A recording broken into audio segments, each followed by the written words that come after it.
I was standing in the sky above an endless ocean, wrapped in lightning, holding a spear made of pure electricity. Wings of thunder spread from my back. I felt like a god. Below me, a golden dragon with wings wider than 1,000 meters and a giant titan holding two golden hammers were trying to defend themselves. I struck them both down with two massive lightning dragons that fell from the heavens. They screamed and crashed into the sea like burning meteors. I did it. I finally reached the top of this world. Then I heard a loud thud, and everything disappeared. I opened my eyes. It was just a dream. Of course it was. I laughed at myself. I'd only just arrived in this world, so no wonder my brain was playing tricks on me. Menglei, wake up. The beast tide is coming. Old Pete, the village chief, was banging on my broken wooden door like crazy. He told me to get to the underground shelter and ran off to warn the others. I jumped out of bed and ran for my life toward the center of the village, cursing my luck the whole way. Just a few days ago, I was an ordinary office worker back on Earth, going back and forth between my apartment and my job, barely getting by. Then one morning I woke up here, in this place called Beast Village, on a world called the Sky Dome Continent. This world has no computers, no internet, nothing like that. Instead, it has dragons that can destroy everything, giants as tall as mountains, beastmen of every kind, elves that control nature, and magical creatures everywhere. There's also magic and something called battle energy. It's an incredible place, and a terrifying one. The worst part? Humans are basically at the bottom here. Dragons, titans, beastmen, elves, and monsters rule this world. Humans are just servants to the other races. No civilization, no empire, no freedom. Nothing. And now, on my very first days here, a beast tide hit. What kind of awful luck is that? Hades, the village guard captain, a big, strong man over 2 meters tall, stood on a boulder and gave orders. Young, strong men gathered around him to fight. Women, children, and old folks headed for the shelter. Everyone was scared, but they moved in order. They'd clearly done this before. That made sense. Beast Village sits on the edge of the Beast Mountain Range, a massive stretch of wilderness cutting the continent almost in half, full of wild animals and magical beasts. Beast tides happen regularly, and people die every time. The parents of the boy whose body I now had, they died in one of these tides. Life here is cheap. I reached the village center where everyone was lining up to climb down into the shelter, a deep underground space connected by a ladder with a huge boulder ready to seal the entrance from above. The boulder was 2 or 3 meters tall and looked solid. That made me feel a little better. But then I thought, if all the fighters die up there, how would a bunch of old people and children ever push that thing open again? I could hear roaring and the clash of fighting coming from the village edge. I wanted to see what the monsters looked like, but I knew better. I was just a kid in this body. My job was to hide, not to get in the way. Stop standing there. Get down. Uncle Leo, who was guarding the shelter entrance, yelled at me. I snapped out of it and was about to climb down when I noticed something. A small white ball of light had fallen from Uncle Leo's body. Uncle Leo, you dropped something, I started to say, but then a cold voice rang inside my head. Ding. Dropped item detected. Pick up, I froze. I looked at Uncle Leo. By now everyone else had already gone underground. It was just the two of us. What are you staring at? Get in there now, he barked. Hurry up, I still need to go help fight. That voice definitely didn't come from him. Was I hearing things? Ding. The ultimate pickup system is now active. A cold voice echoed in my head, explaining everything.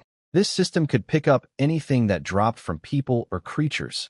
Money, items, skills, life force, mental power. Pick up enough, and I'd become rich and strong. Then a status panel appeared before my eyes. Body, 0.5 out of 10. Spirit, 1 out of 10. Pathetic. But it had been a whole month since I arrived in this world, and my cheat power had finally kicked in. Ding.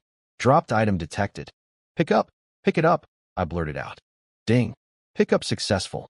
Body 1. A warm current flowed through my whole body, spreading into my arms and legs. I felt a little stronger. This was real. I could actually pick up physical stats. Menglei, what are you still doing up here? Get down. Uncle Leo was screaming at me, looking ready to breathe fire. But right then, another glowing orb, silver this time, fell from his body. Ding. Dropped item detected. Pick up I didn't hesitate. Ding. Pickup successful. Spirit 1. A cool sensation rushed into my brain. My thoughts became clearer, sharper. This was really happening. I pinched myself hard. Not a dream. My cheat ability was real. I looked toward the village entrance and thought, maybe there'd be even more drops over there, where the fighting was happening. It was dangerous, but what if I just watched from a distance? Stayed low, stayed safe? I sneaked over to the edge of the village. Beast Village sat inside a valley, mountains on 3 sides, with a thick wooden wall of heavy logs blocking the 4th side. That wall was the only thing between us and the beasts. What I saw at the gate was brutal. 20 or 30 men were fighting for their lives against nearly 100 wild beasts, blood-red saber-toothed tigers 3 meters long, steel-bristled boars with fangs, huge 2-headed vultures. The beasts charged the wall like they'd gone insane, one after another, even as their companions were cut down.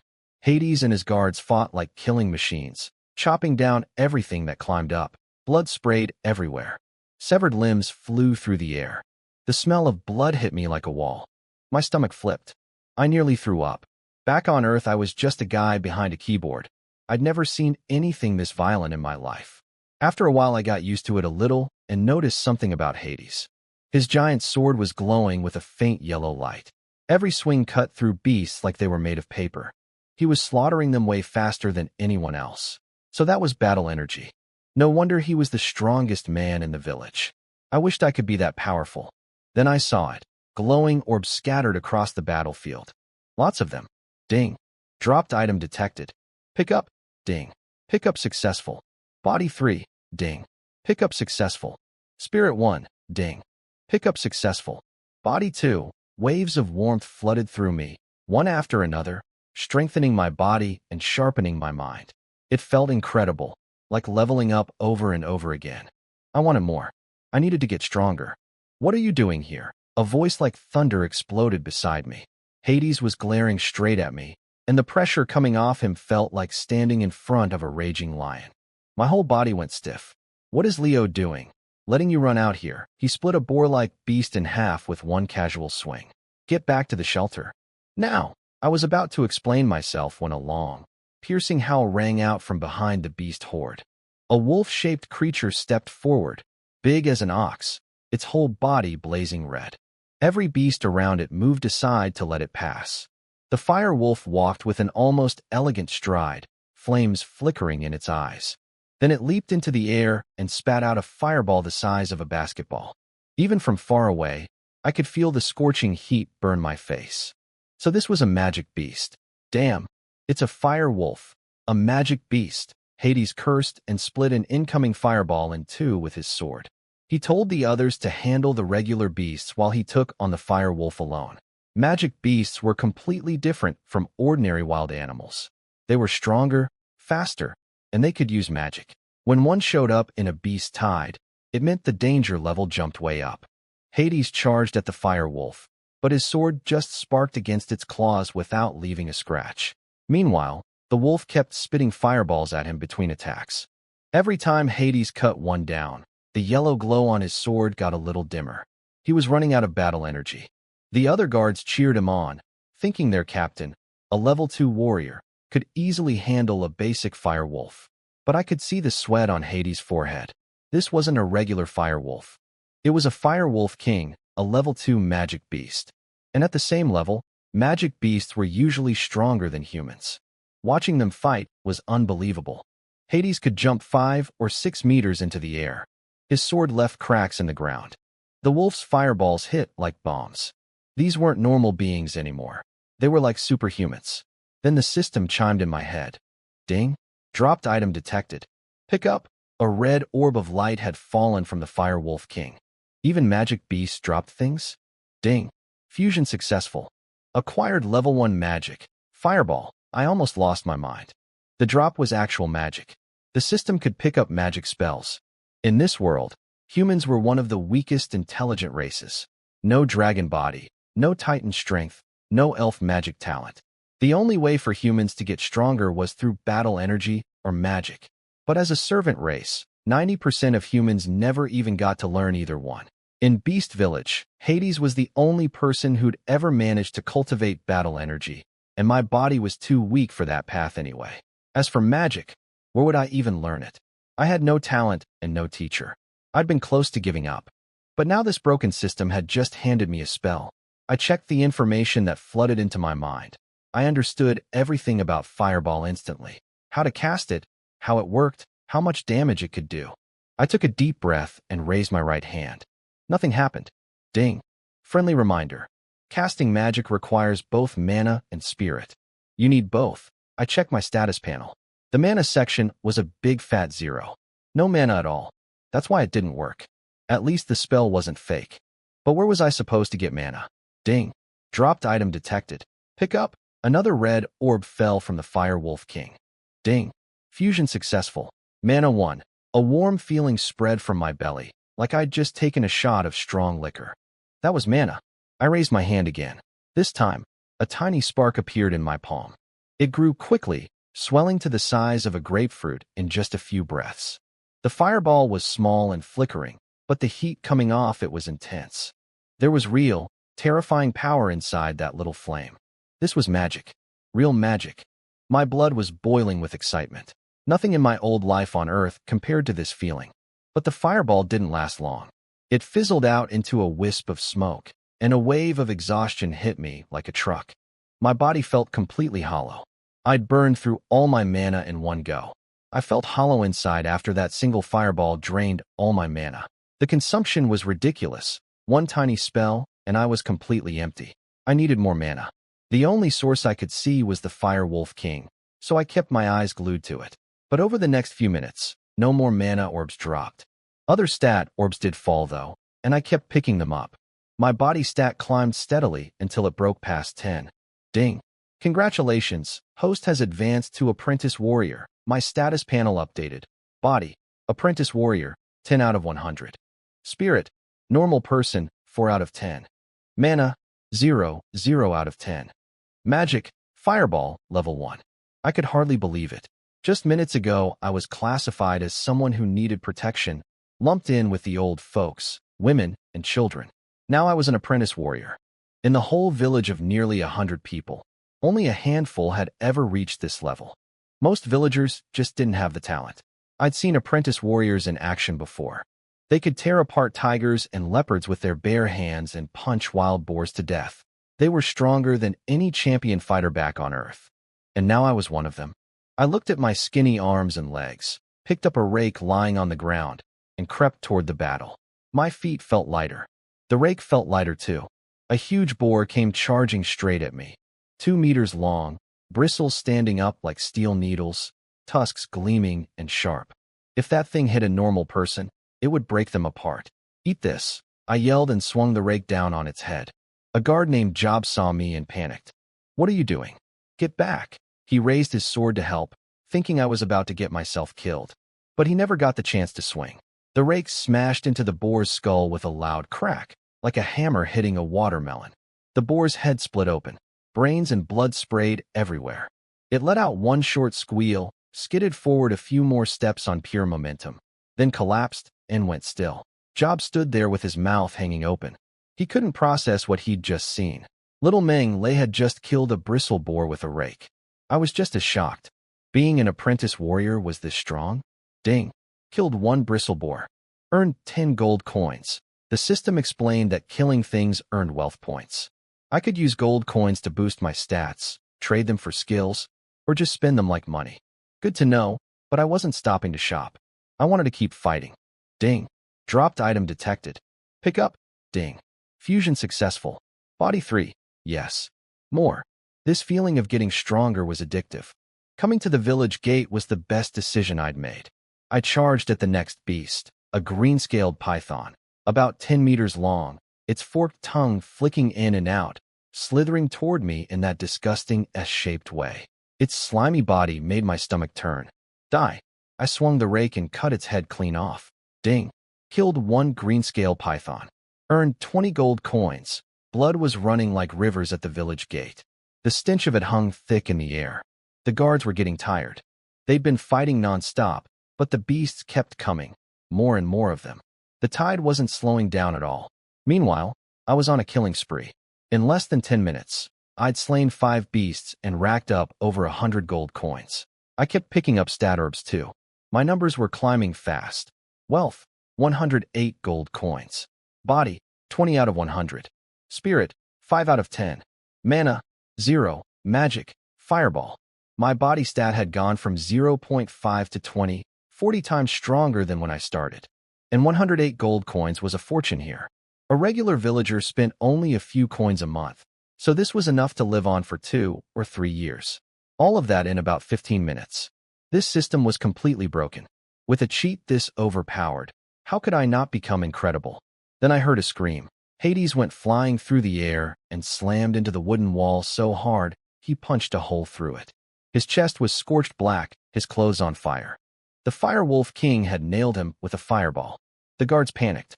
Their captain, a level 2 warrior, had been knocked down by what they thought was just a level 1 magic beast. They didn't know it was actually a Firewolf King. The wolf walked slowly toward Hades, gathering fire magic in its mouth for a finishing blow.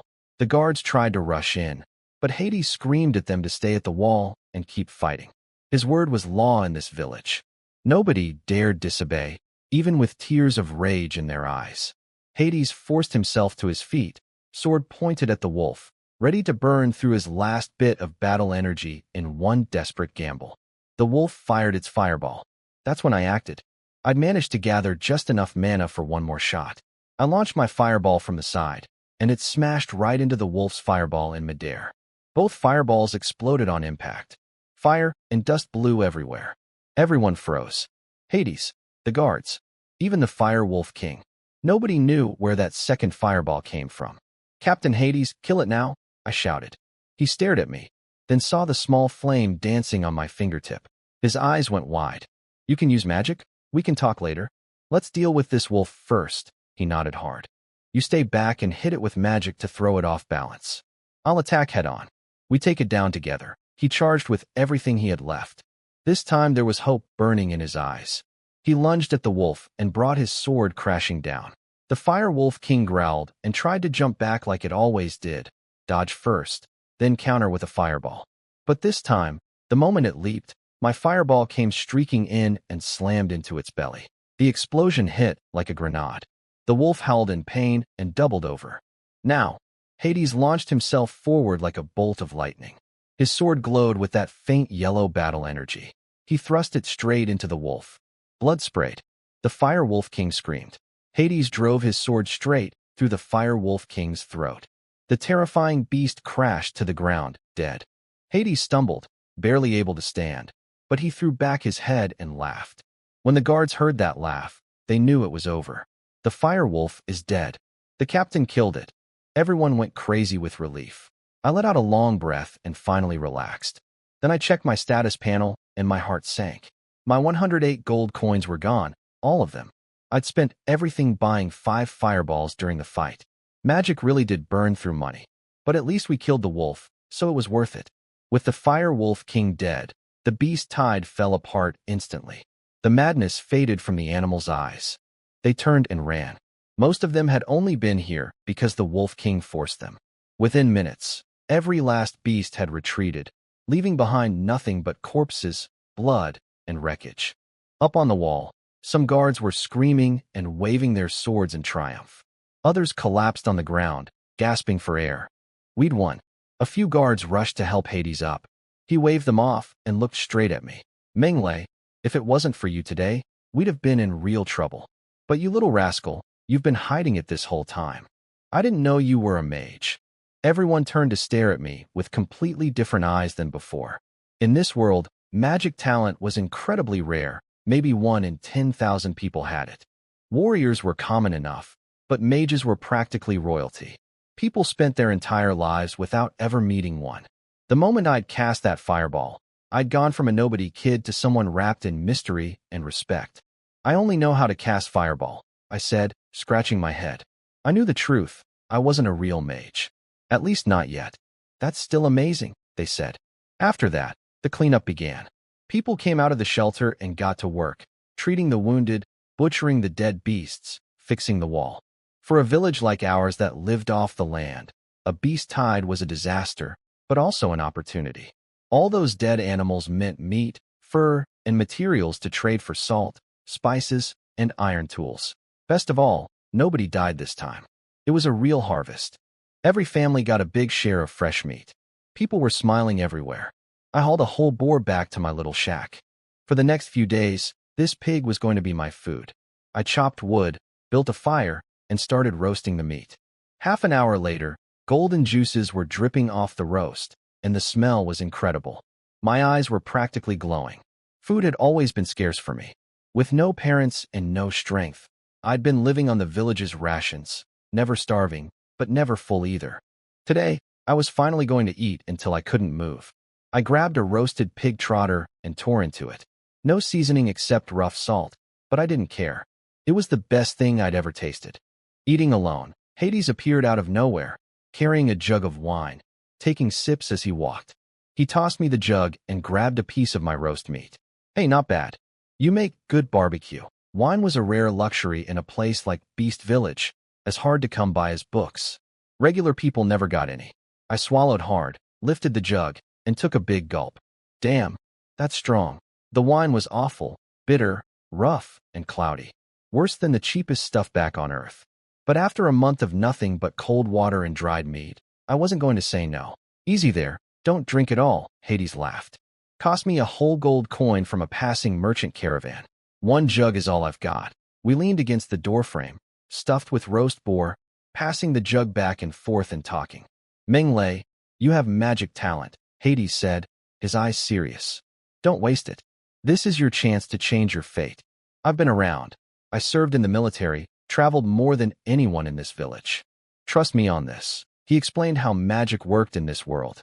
Most people never got access to any training methods, and even if they did, they still needed natural talent.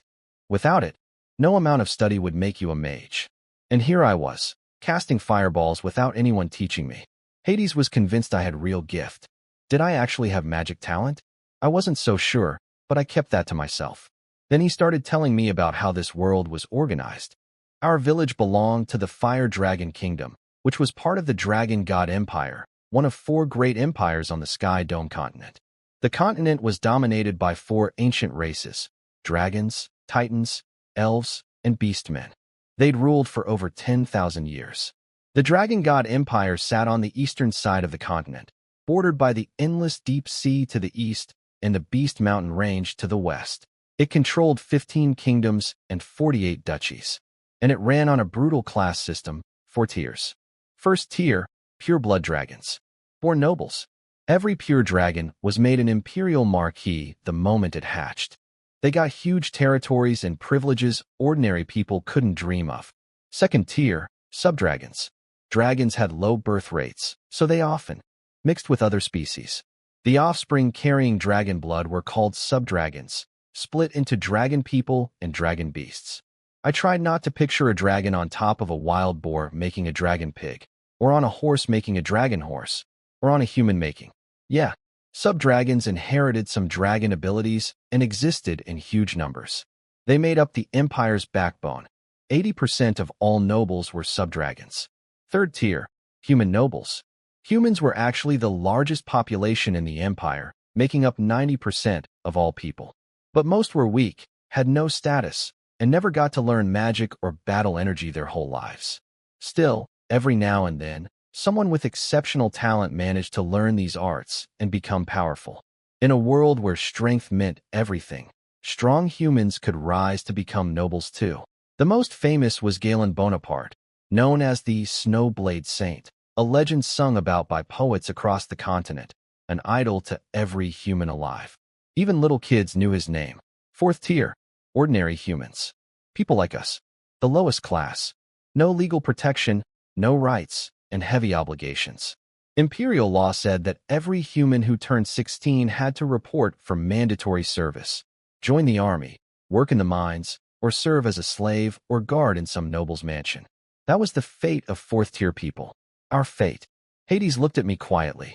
If I remember right, you're 15 now, aren't you? Turning 16 and being forced to serve, joining the army, mining, becoming a slave, or a guard. Back on Earth, any country that tried a law like that would get overthrown overnight. But this wasn't Earth. This was a world where power was everything, and the powerful made the rules. Captain Hades, what if I don't want to serve? Service is mandatory for all ordinary humans, he said, shaking his head. Unless you're a noble's child, a mage of level 3 or higher, or a warrior of level 4 or higher. My eyes lit up. So if I become a level 3 mage or a level 4 warrior within a year, I'm free. Yes, but it's nearly impossible. Hades smiled bitterly. I know nothing about magic training, so I can't judge that path. But I know for certain that reaching level 4 as a warrior in 1 year is out of the question. It took me 6 years in the military just to become level 1. Then another 10 years of hard training to barely break through to level 2. 16 years total. You think you can jump 4 levels in 12 months? I was stunned. 16 years for level 2? Of course, my talent is terrible, he added. Your magic talent might be much better. I've heard that gifted students at the magic academies can reach high levels in just a few years. Level 4 is the minimum to graduate. Magic Academy. That sounded like exactly what I needed. Not just for avoiding service, but to actually learn about magic properly and see the wider world. Where can I study magic? I asked. The Magic Academy in the royal capital. Enrollment is coming up soon. It's early August now. If you get in, your life changes completely. Even if you don't become a noble, you'd be a respected mage. 1,000 times better than this. I nodded quietly. With the system, I had confidence I could change my fate. But the system alone wasn't enough. I needed to get out of these mountains. Good. I can see you've made up your mind, Hades said, looking pleased. I'll take you to the capital in 1 month. But the magic aptitude test costs 10 gold coins. You'll need to come up with that yourself. 10 gold coins. And I was completely broke after spending everything on fireballs during the beast tide. The next day, a merchant caravan arrived at the village, drawn by news of the beast tide. They bought furs and scales, and sold salt, wine, and supplies. The village was livelier than it had been in ages. Kids chased each other around the wagons. Adults haggled over prices. I sold a few pelts for some salt. I wanted wine too, but it was way too expensive. The good news was that with so many people around, plenty of body stat orbs dropped. I picked them all up and gained 5 more points. A nice bonus. After the merchants left, I ate dinner, went to bed early, packed some dried meat, and headed into the beast forest alone the next morning. I'd thought this through carefully. The pickup system was an incredible tool for getting stronger, but sitting at home wouldn't make orbs appear. I had to go where the action was. Plus, I needed those 10 gold coins for the magic test, and I didn't have a single copper. I would have preferred company, but after the beast tide, everyone had plenty of food, so the hunting parties weren't going out. It was just me. Growing up on the edge of the forest, I knew which areas were safe and which to avoid. The outer parts were mostly regular wild animals, not magic beasts. As long as I stayed near the edge, I'd be fine. I stepped into the forest. Thick layers of dead leaves covered the ground. Enormous ancient trees rose in every direction, filling the air with a damp, rotting smell. It was eerily quiet, broken only by distant animal howls that made my skin crawl. But I couldn't afford to be ordinary. Getting stronger started now. I pushed deeper into the trees. In the dim light filtering through the canopy, I saw ants the size of walnuts marching in lines, spiky caterpillars crawling along branches, and earthworms as thick as my arm writhing under the leaves, their bodies bright red. Everything here was bizarre and oversized. Then I accidentally stepped on something soft. I looked down. I'd crushed a maggot the size of my palm. Ding. Killed 1 white line maggot. Earned 2 copper coins. I blinked. Stepping on a bug counted. Even that earned money. The forest was thick with ancient trees and dense bushes. Every step was dangerous. Even a tiny poisonous spider or a small snake could kill me if I wasn't careful. I pushed through some grass and spotted 2 green-skinned pigs with scorpion-like tails, the tips glowing with poison. My eyes lit up. These were scorpion-tail green pigs, a delicacy that nobles loved. Each one was worth 3 to 5 gold coins.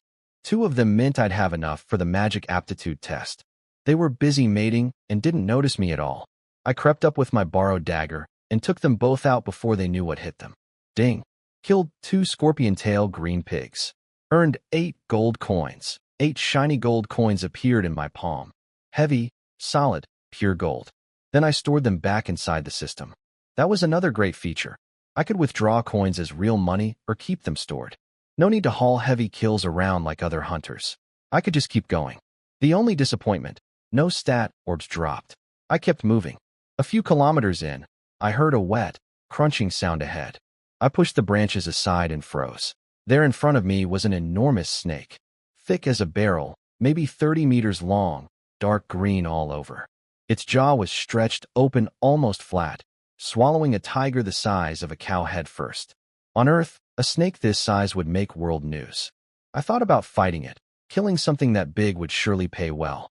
But the cold, vicious aura coming off it told me I didn't stand a chance. Better to walk away. Ding. Dropped items detected. Pick up. I looked again. Behind the giant snake, I saw glowing orbs. 2 white, 1 silver, and 1 green. 4 orbs total. Pick them up. Now. Too far. Cannot pick up. I cursed under my breath. About 10 meters away. My life mattered, but those orbs were worth the risk. I crept closer through the bushes, heart pounding. Ding. Fusion successful. Body 5. Ding. Fusion successful. Spirit 2. Ding. Fusion successful. Acquired level 1 magic. Thorn Vine. Wait, magic? Only magic beasts dropped spells. Regular animals never did, not even the weakest ones. That meant this giant snake wasn't just a wild animal. It was a magic beast. A chill ran down my spine. At that exact moment, the snake noticed me. Its cold, dead eyes locked onto mine. I didn't think. I just ran. But I was a step too late. Behind me, dark green vines covered in sharp thorns shot across the ground toward my legs. If those things caught me, I'd be shredded. At the last second, I pushed off the ground with everything I had. My body launched into the air like a spring, clearing the vines completely. I crashed into the bushes on the other side and disappeared into the undergrowth. The snake stared at the spot where I'd vanished, but didn't chase me. It was still eating. I leaned against a tree, gasping for air. That was way too close. If I'd been 1 second slower, or if the snake hadn't been busy with its meal, I'd be dead. I was nowhere near strong enough to fight a magic beast. This forest was even more dangerous than I'd imagined. I'd barely entered the outer edge and already run into a magic beast. What horrors waited deeper in? I wiped the sweat from my forehead and reminded myself to be even more careful. Then I heard it, shouting and the sounds of a fierce battle nearby. Attack together. Kill this thing. It sounded like a group of people fighting a single creature. Where there were people, there were potential drops. And the stronger the fighters, the better the orbs. I hesitated for a moment, then crept toward the noise. What I found was intense. A blood-red spider, 4 meters tall, was thrashing its 8 legs like steel spears, fending off attackers from every direction. 4 humans surrounded it, 3 men up front swinging weapons, and a woman in the back holding a magic staff, chanting strange, difficult-sounding spell words. Ding. Dropped items detected. Pick up. The blood-red spider was terrifying, 4 meters tall, covered in steel-like spines, with 6 eyes the size of grapefruits. A level 2 magic beast called a blood jade spider. In the outer forest where magic beasts were rare, this thing was king. But these 4 humans were no pushovers. The 3 men kept it boxed in while the woman gathered lightning above its head with her magic staff. The spider sensed the danger and leaped straight at her, trying to stop the spell. Protect Allison, the big man with the axe yelled. He swung hard at one of the spider's legs. Sparks flew, but the leg wasn't even scratched. That's how tough this thing was. Still, the hit stalled the spider for just a moment. That was enough. The lightning finished forming into a massive electric snake. Thunder serpent dance, the woman shouted, pointing her staff down. The bolt struck the spider dead on. Its body twitched and jerked wildly like it was doing some crazy dance. The 3 men rushed in and hit its weak spots all at once. The spider let out one horrible scream, collapsed, and went still. I watched the whole thing from the bushes, completely blown away. The deadly spider, the lightning from the sky, those powerful attacks. It all made me realize just how small and weak I still was. Ding. Dropped items detected. Pick up. Ding. Fusion successful. Body 6. Ding. Fusion successful. Body 4. Ding. Fusion successful. Spirit 3. Ding. Fusion successful. Acquired. Meditation technique. The first 3 were great, but that last one stopped me cold. I checked the details and almost jumped for joy. Meditation was the absolute foundation of being a mage. Through meditation, you absorbed magic elements from the world and converted them into mana. It was also how you strengthened your spirit. Without meditation, you couldn't get mana. Without mana, you couldn't cast spells. And until now, I had no way to meditate. The system could drop mana orbs, sure, but that was random and unreliable. Meditation meant I could generate my own mana whenever I wanted. This changed everything. I was about to sneak away and find a safe spot to try it out when, "Who's there?" The woman spun around and flicked her staff. A bolt of lightning the thickness of a thumb blasted a small tree right in front of me, splitting it in half. The cut was completely charred black. I fell on my butt, terrified. All four of them surrounded me in seconds. "Who are you? What are you doing sneaking around?" the axeman growled. "I'm just a villager from nearby," I stammered, making myself look as scared as possible. I heard the fighting and came to look. I don't mean any harm. They checked me for battle energy and magic. Nothing. Just an ordinary village kid. They relaxed. "You've got guts, coming into the beast forest alone at your age," the axeman scolded. "Get out of here before you get killed." The woman, Allison, was nicer about it. She was average-looking with freckles, but tall with a nice figure even under her mage robes. "It's dangerous here. You should head back," she said. I sized them up quickly. Despite this young body, my mind was still that of a grown man from Earth. I could read people. These four were young, probably students from some academy, judging by the badges on their chests. They weren't bad people, and if I stuck with them, there'd be more drops to pick up. Way more than hunting alone. So I squeezed out a couple of tears and put on my most pitiful face. I'm lost. I can't find my way home." They looked at each other, frowning. Allison spoke first. "He's all alone out here. It's too dangerous. Let's just bring him along." A thin young man with a dagger shook his head. "We're hunting magic beasts. He'll just slow us down." "I'm not dead weight," I said quickly. "I'm really strong, I swear." A wide waterfall crashed down from a cliff into a clear pool surrounded by thick forest.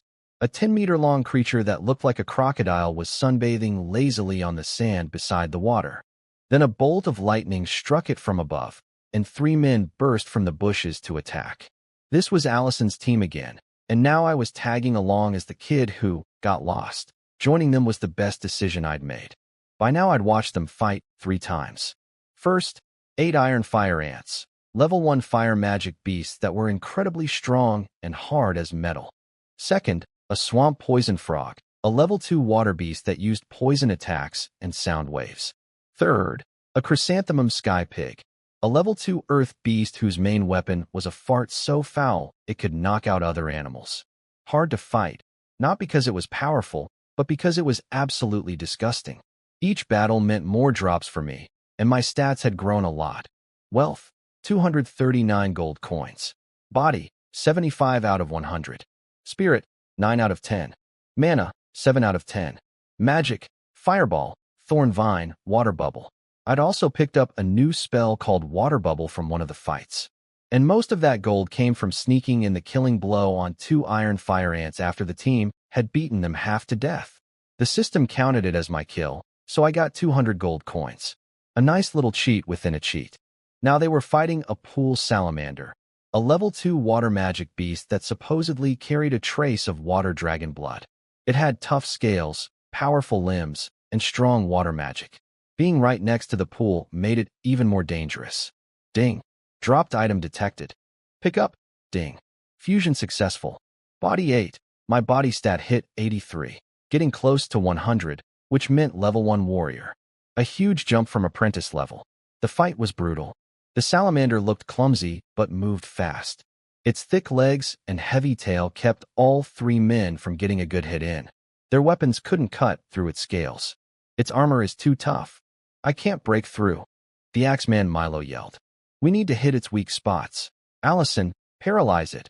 Allison finished her chant and sent a lightning dragon crashing down onto the salamander's back. This one was much stronger than before. It burned through the scales and left a patch of charred, raw flesh. The beast started twitching from the shock. Bobby, the thin guy with the dagger, saw his chance. He appeared at the salamander's head in a flash, aiming straight for its right eye. A perfect kill shot. But at the last instant, a wall of water appeared in front of the salamander's face. Bobby's dagger sank into it like hitting cotton. All the speed drained out of the strike. The beast twisted its head just enough to dodge. The blade scraped along its neck, throwing sparks, dealing no real damage. Bobby jumped back. Everyone groaned. That had been their best chance. Now they'd have to wait for Allison to charge up another spell, and who knew what the salamander would do in the meantime. But then something happened that none of them expected. The salamander suddenly let out a piercing scream and started thrashing wildly. Everyone stared. There was someone on its back, me. I climbed up while they were all focused on the failed attack. I had my dagger and I was stabbing it into the burned, exposed flesh where Allison's lightning had ripped through the scales. Die? Just die already. I wasn't stabbing randomly. I was aiming for the spine. Back on Earth, I'd watched survival shows. There was this guy, Bear Grylls, who killed a crocodile by cutting through its spinal cord. I figured it was worth a shot on this thing. The four of them thought I was crazy. The iron fire ants were one thing. They'd been half dead when I finished them off. But the pool salamander was a fully healthy level 2 magic beast. A kid like me had no business trying to kill it. And honestly, they were almost right. I stabbed at its spine with everything I had. But the thing's bones were tough as steel. I couldn't cut through. Meanwhile, the salamander went berserk, bucking and thrashing like a wild horse trying to throw me off. I was losing my grip fast. So I made a desperate call. System, convert all my gold coins into body stats. Ding. Conversion successful. Body 23. Ding. Congratulations, host has advanced to level 1 warrior. Power exploded through my body like nothing I'd ever felt. Every muscle, every bone, every inch of me got stronger in an instant. I gripped the dagger tight and drove it down into the salamander's spine one more time. Crack. The most beautiful sound I'd ever heard, the spine snapping apart. A second later, the beast bucked me off. I flew through the air and landed face first in the dirt. But I was grinning. Die already, you ugly thing. The salamander crashed to the ground and went still. Ding. Killed level 2 magic beast pool salamander. Earned 270 gold coins. Allison and the others just stood there, mouths open, brains short-circuiting. They couldn't understand how I'd killed a level 2 magic beast. I got lucky, I said. Accidentally cut through its spine. They didn't buy it. Bobby pointed out that a pool salamander's spine was the hardest bone in its body besides its teeth. No way some village kid could cut through that. But when they checked the body, there it was, spine cleanly severed. I told you, I'm really strong. After that, they treated me differently. Not as friends exactly. They were actually more cautious around me now, since I'd shown I could fight. But they respected me more, and that was fine. I didn't need friendship. I just needed to keep following them, picking up drops and earning gold. We rested by the waterfall pool. I took charge of cooking since I brought salt and seasoning from the village. Soon my roast meat was filling the air with an incredible smell. What did you put on that? Why does yours smell so much better than ours? They crowded around, curious. I showed them my spices and offered to share. They were suspicious at first, waited until I ate some myself before they'd touch it. These people were careful about everything. The meat was delicious. Level 2 magic beast tasted amazing. Over the next several days, we kept hunting level 1 and level 2 magic beasts. They fought. I picked up every glowing orb that dropped, and I quietly grew stronger. By the end, my stats had shot up. Wealth, 916 gold coins. Body, level 1 warrior, 126 200ths. Spirit, magic apprentice, 13 out of 100. Mana, magic apprentice, 26 out of 100. Magic, fireball, thorn vine, water bubble, earth shaker, wind blade, burning hands. 6 spells now, and enough gold to live comfortably for years. Not bad for a few days of work. My stats were impressive now, and I had 7 spells in my collection. But the one thing dragging me down was mana. I barely had enough to cast a dozen fireballs before running dry. I tried meditating in secret several times, using the technique I picked up from the spider fight. But every time, I felt nothing. No magic elements, no energy flowing in, just silence. I asked Allison about it during one of our chats, being careful not to reveal too much. She explained it simply. Only people with magic talent could sense the magic elements in the world. If you couldn't sense them, you had no talent. That was my answer. I had 0 magic talent. It hit me hard. I'd been hoping I was like those overpowered main characters in the novels I used to read back on Earth. Gifted at everything. learning in one day what takes others 10 years. Turns out I was dreaming. So I can only get mana from the pickup system, I muttered to myself. But how much could I really pick up? It felt hopeless. The others noticed my mood. Bobby told me to forget about magic and focus on becoming a warrior instead, since I was so strong. Magic's not for you, kid, he said. They meant well, and after a while, their joking around cheered me up a little. We kept walking. Then, out of nowhere, a roar split the sky. The sound hit us like a shockwave. My ears rang, and pain shot through my head. Everyone looked terrified. Is there a high-level magic beast in the outer forest? Look up, Bobby screamed. We all raised our eyes and froze. High in the distant sky floated an enormous creature, over 100 meters long. It had a dragon's body, an eagle's wings, and a lion's head. Golden scales covered it from head to tail, and curved horns like a bull's jutted from its claws. It wasn't even flapping its wings. It just hung there in the air, drifting forward like gravity meant nothing to it. That's the Holy Domain magic beast, the golden flame dragon lion griffin, Allison whispered, her whole body trembling. Everyone was shaking.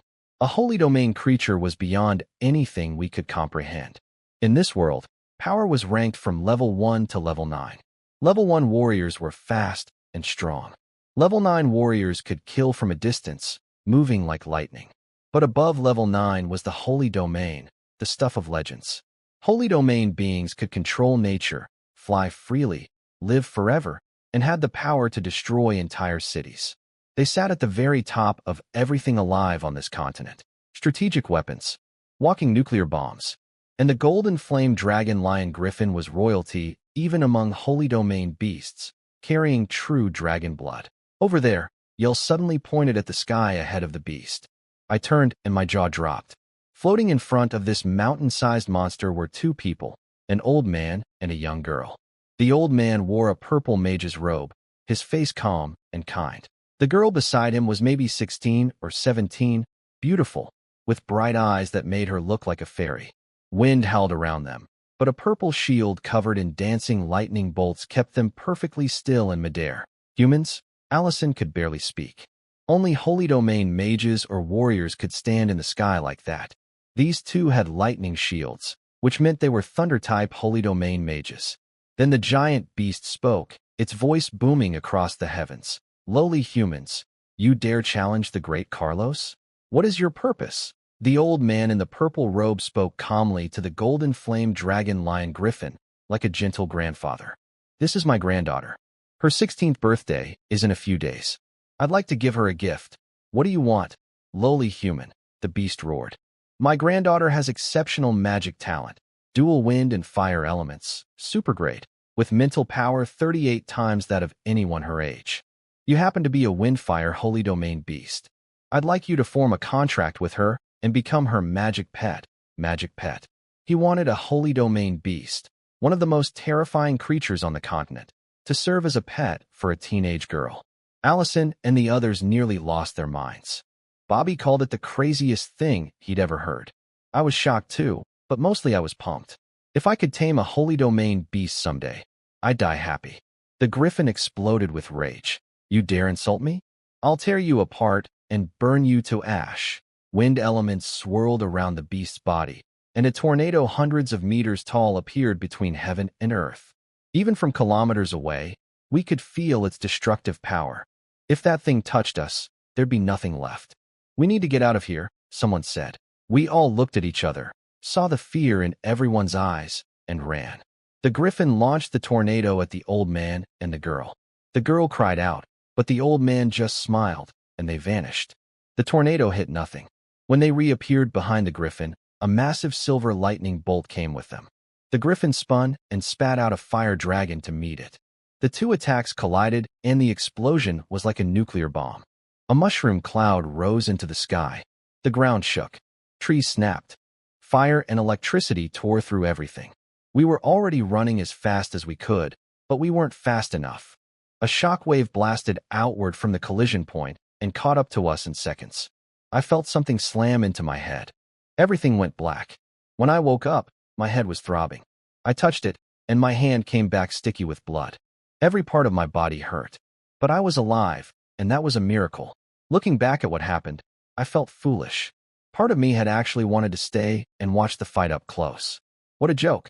I didn't even have the right to spectate a battle at that level. Just the aftershock nearly killed us all. I really underestimated this world, I muttered. The fight seemed to be over. The griffin was gone. The old man and the girl were gone. The forest around us was completely destroyed, flattened, burned, shattered. But we were far enough away to survive. I shook the others awake one by one. Allison, Bobby, Milo, Yale, they came to with groans and confusion, all banged up like me, but nothing serious. Holy domain battles are no joke, Bobby said, still pale. Who won? Someone asked. We all wanted to know. A fight between holy domain beings. You might never see one in your entire life. Should we go look? Is that safe? The battle's over. It should be fine, so we dragged ourselves to where the fight had taken place. The scene was beyond anything I could have imagined. Total devastation in every direction. Then the system chimed in my head. Ding. Dropped items detected. Pick up. Everything for kilometers around was scorched earth. Fires still smoldered everywhere, black smoke rising from the ruins. Burned trees, dried up streams, ash covering everything. It looked like the end of the world. This was what a holy domain battle did to the land. The griffin was gone. The old man and the girl were gone. We had no idea who won. Then the system chimed. Ding. Dropped items detected. Pick up. My heart nearly jumped out of my chest. There were glowing orbs scattered across the destroyed battlefield. These weren't drops from ordinary beasts or low-level fighters. These came from holy domain beings. Even a leg hair from someone at that level would be incredible. I walked into the wreckage and started picking up everything. Ding. Fusion successful. Body 250. Ding. Fusion successful. Spirit 156. Ding. Fusion successful. Mana 104. Ding. Fusion successful. Acquired Thunder Magic Talent. Ding. Fusion successful. Acquired level 8 magic. Refreshing Spring Breeze. I stood there like a statue. My brain couldn't keep up. Body plus 250. Spirit plus 156. Mana plus 104. In one moment, everything changed. Body, level 2 warrior, 376/500. Spirit, level 1 mage, 169 200ths. Mana, level 1 mage, 130 200ths. But the real prize, the thing that made me want to scream with joy, was the Thunder Magic Talent. The system had picked up actual magic talent from the purple-robed Holy Domain Mage. The talent I'd been told I could never have. The thing that kept me locked out of magic forever. I now had it. I needed to test it immediately. Once the others fell asleep that night, I sat down to meditate. Before, every time I tried, I felt nothing. Complete emptiness. This time, the moment I entered the meditation state, I saw them. Tiny silver points of light floating around me like fireflies, glowing softly. At first there were only a few, like scattered stars on a winter night. Then more appeared, and more, until the air around me was thick with them, too many to count. I can sense them. I can feel the magic elements. These silver lights were thunder-type magic elements. Now I just had to pull them into my body. I reached out with my mind and caught the first one. It was easy. Then the second, the third, the fourth. One after another, I absorbed over 100 silver points without any difficulty. Allison had explained that magic talent determined everything. How clearly you sensed the elements, how easily you absorbed them, how efficient your training was. Strong talent meant faster growth and higher achievements. My talent must have been exceptional, because this felt almost effortless. I meditated through the entire night. When morning came and sunlight filtered through the trees, I stood up and stretched. I felt completely refreshed, no tiredness at all. Meditation could replace sleep entirely, which is why many mages rarely slept. I checked my stats. Body, level 2 warrior, 376 out of 500. Spirit, level 1 mage, 173 200ths. Mana, level 1 mage, 140 200ths. Spirit had gone up by 3 and mana by 10 in a single night. That might seem small compared to yesterday's windfall, but windfalls don't happen every day. Steady daily gains were what mattered. If I could get this much every night, imagine where I'd be in a month, a year. And as I grew stronger, meditation would only become more effective. Still, I couldn't help grinning. Yesterday's jackpot from one lucky moment was worth more than all the grinding I'd done over the past several days combined.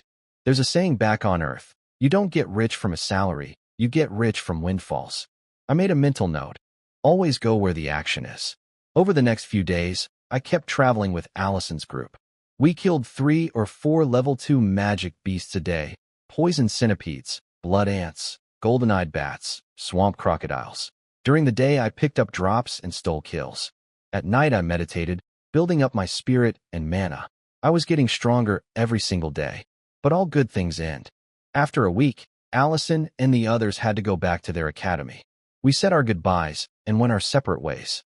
When I got back to Beast Village, Hades looked relieved. You're finally back? I was worried something happened to you out there. I stayed on the outer edge. Nothing dangerous, I said, then quickly changed the subject. Can we still make it to the magic aptitude test? Barely. There's only a few days until the academy opens, but we're only 5 days from the capital.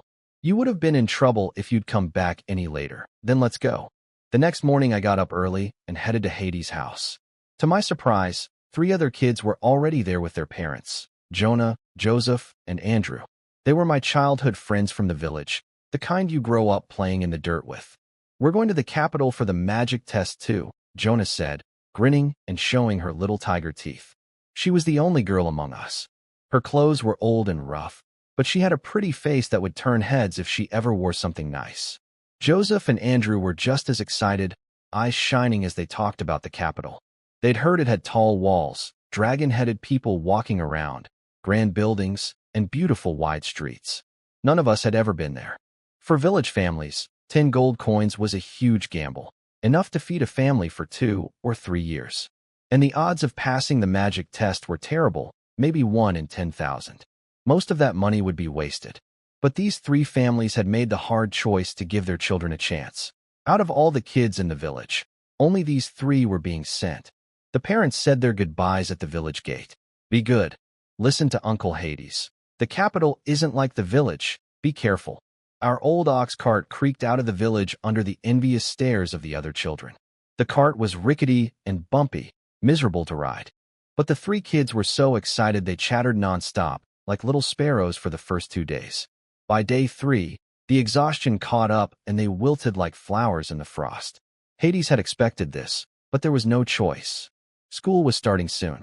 We had to push through. After 5 long days, we finally arrived. Fire Dragon City, the capital of the Fire Dragon Kingdom.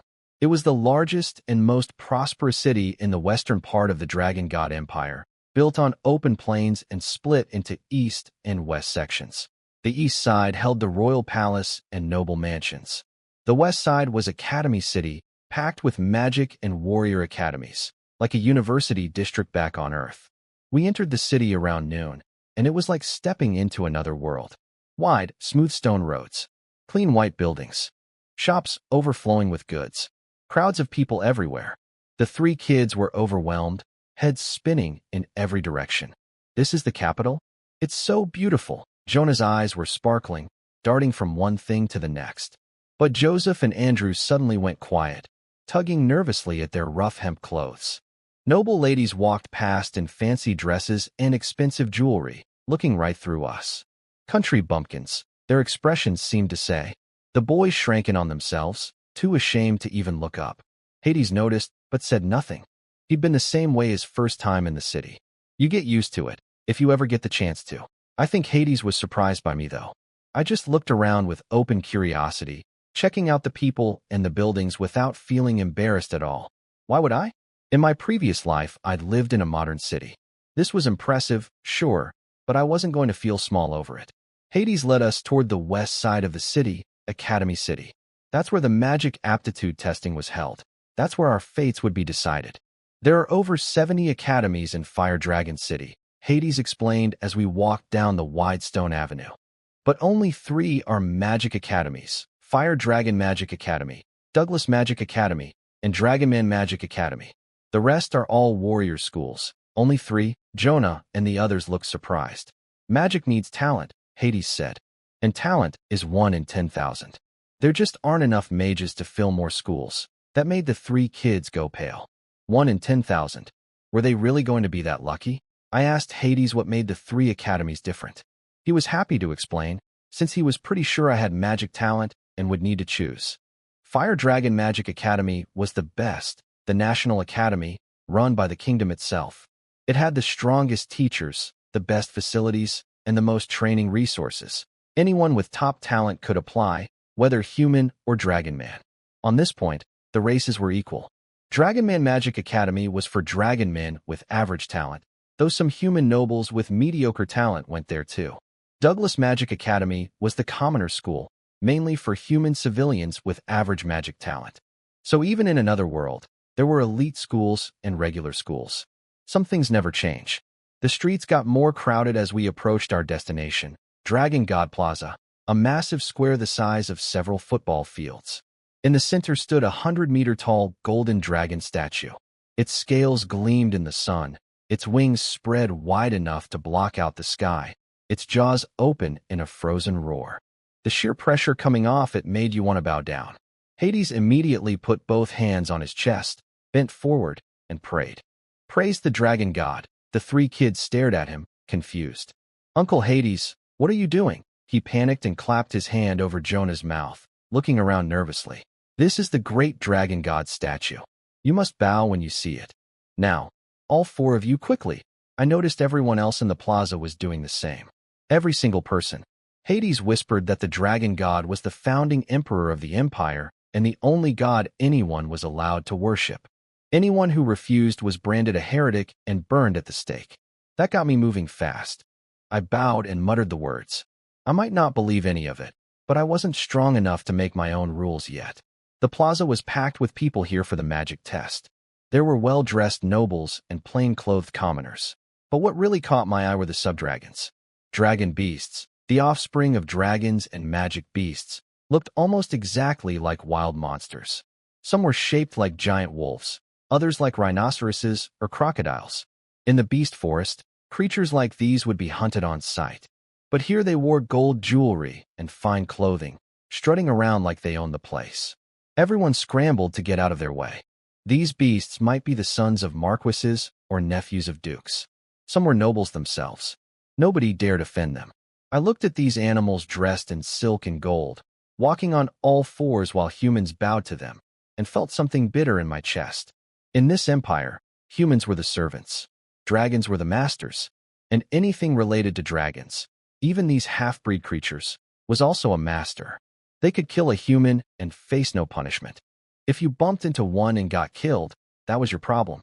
Then there were the dragon men, far more numerous than the dragon beasts. 80% of the empire's nobility was dragon men, so naturally their children flooded the testing grounds. Some had horns growing from their heads. Some had wings on their backs. Some had tails or patches of scales on their bodies. All carried obvious dragon features. Don't stare at the dragon men, Hades warned me quietly. If you anger one with a bad temper, they'll crush you and nobody will care. I nodded and looked away, but then noticed something odd. Mixed in with all the noble dragon men in fancy clothes, there was a separate group of dragon men wearing rough commoner clothing, just like us human civilians. Hades, aren't all dragon men supposed to be nobles? I pointed at them.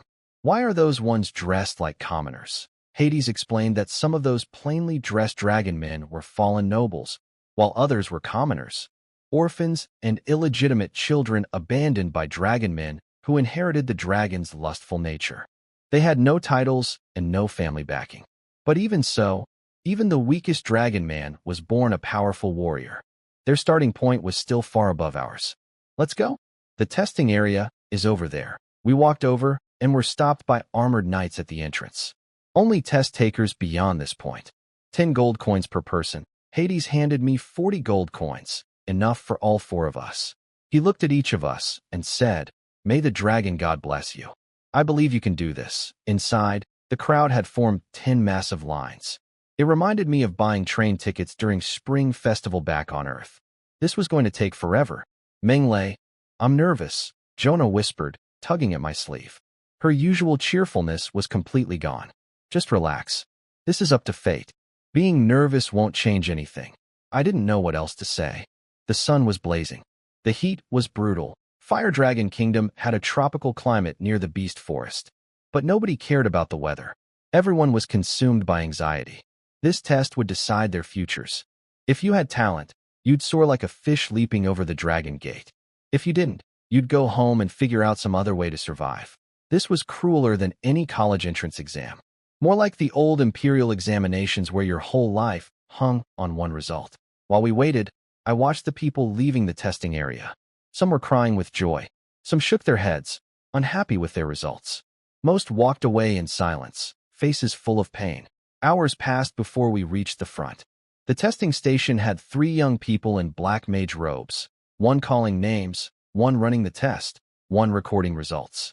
Behind them sat a middle-aged man slumped in a chair, eyes closed, apparently asleep.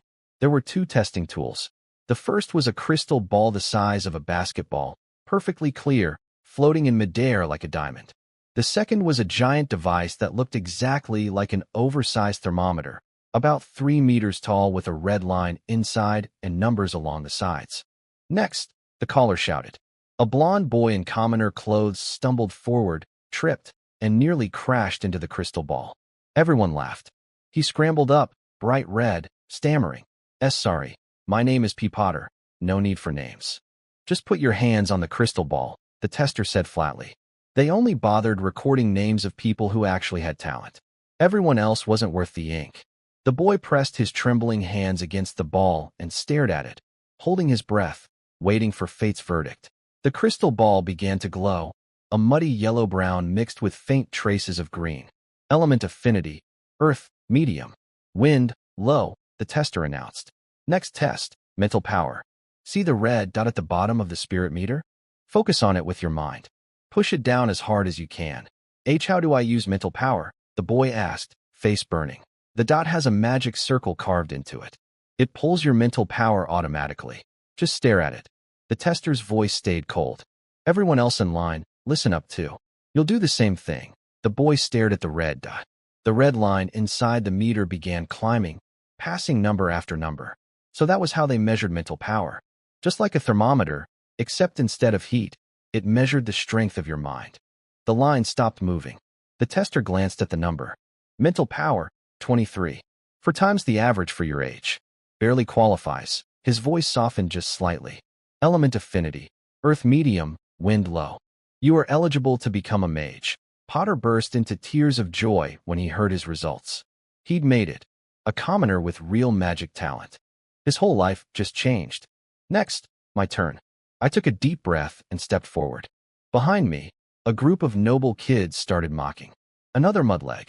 No way he has talent. I bet a pack of sausages he's got nothing. The last commoner already used up all the luck. This one's done for.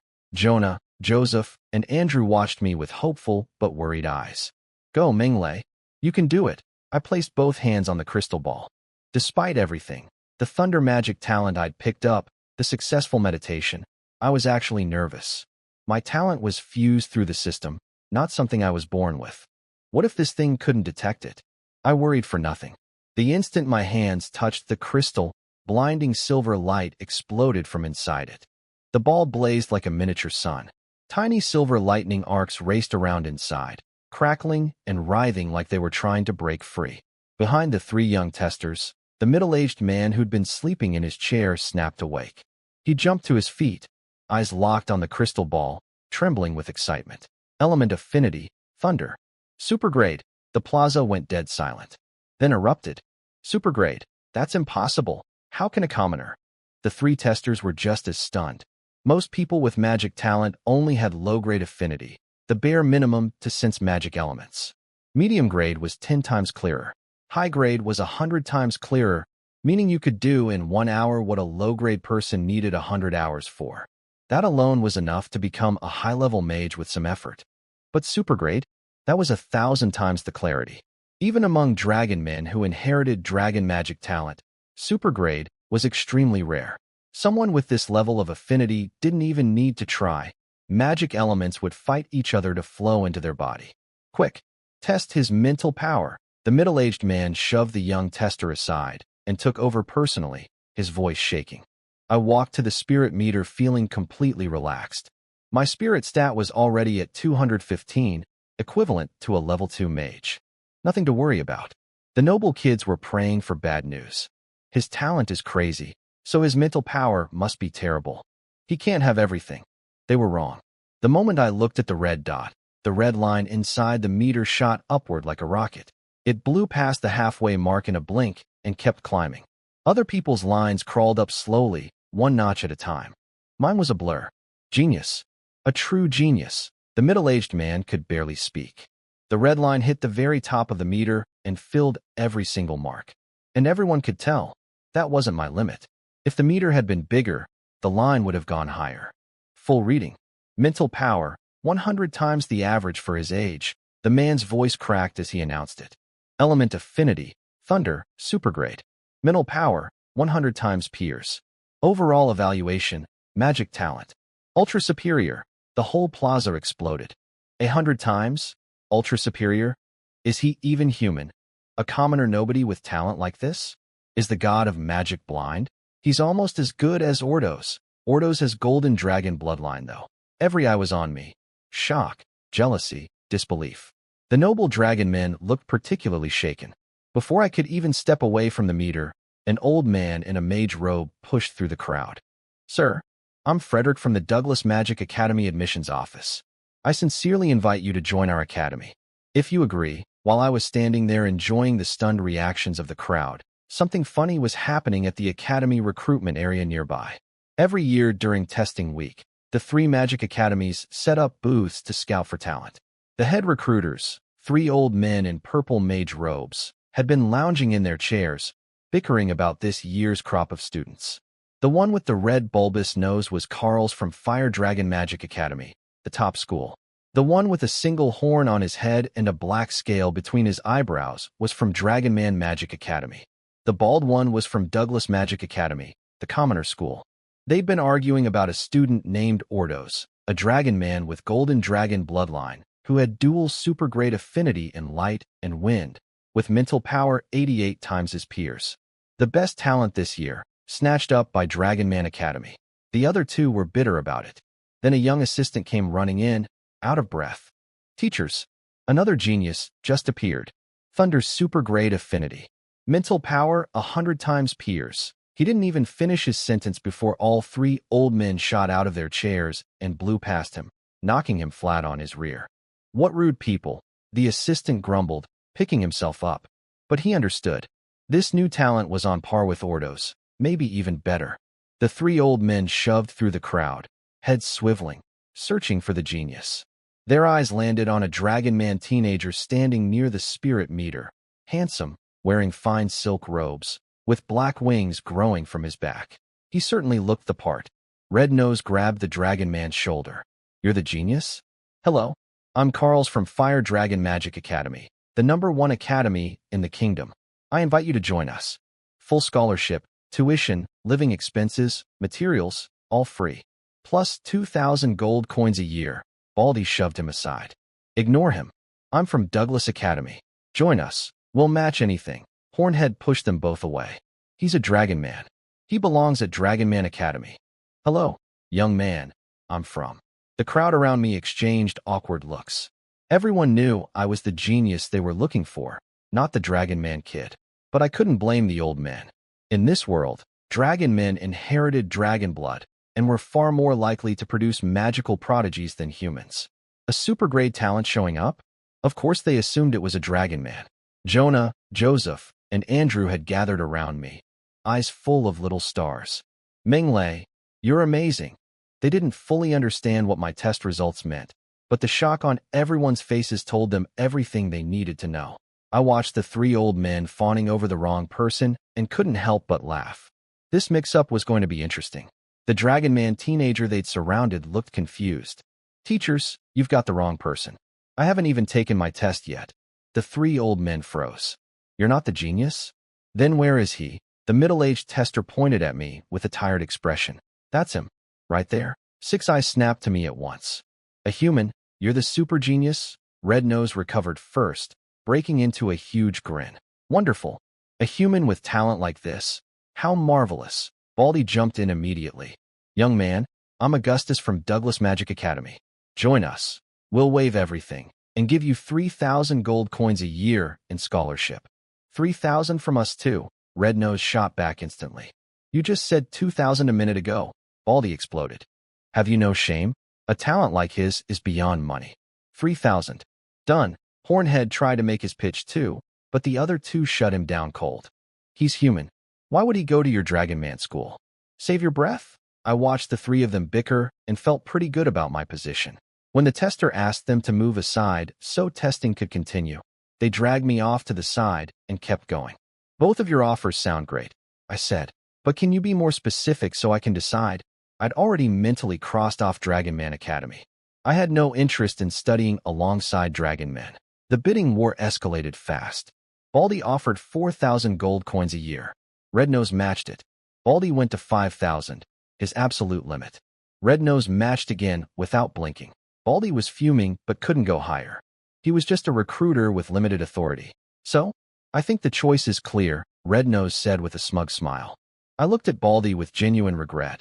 I could tell he really wanted me. Then I turned to Red Nose and bowed politely. I'm honored to join Fire Dragon Magic Academy. Excellent choice. He was beaming. He pulled out a small badge, similar to a school pin from my old life, but made through alchemy. The front showed a fierce fire dragon, and the back had a magic circle humming with strange energy. I pricked my finger and dripped blood onto it. Instantly, I felt a mysterious connection form between me and the badge. Baldy sighed heavily.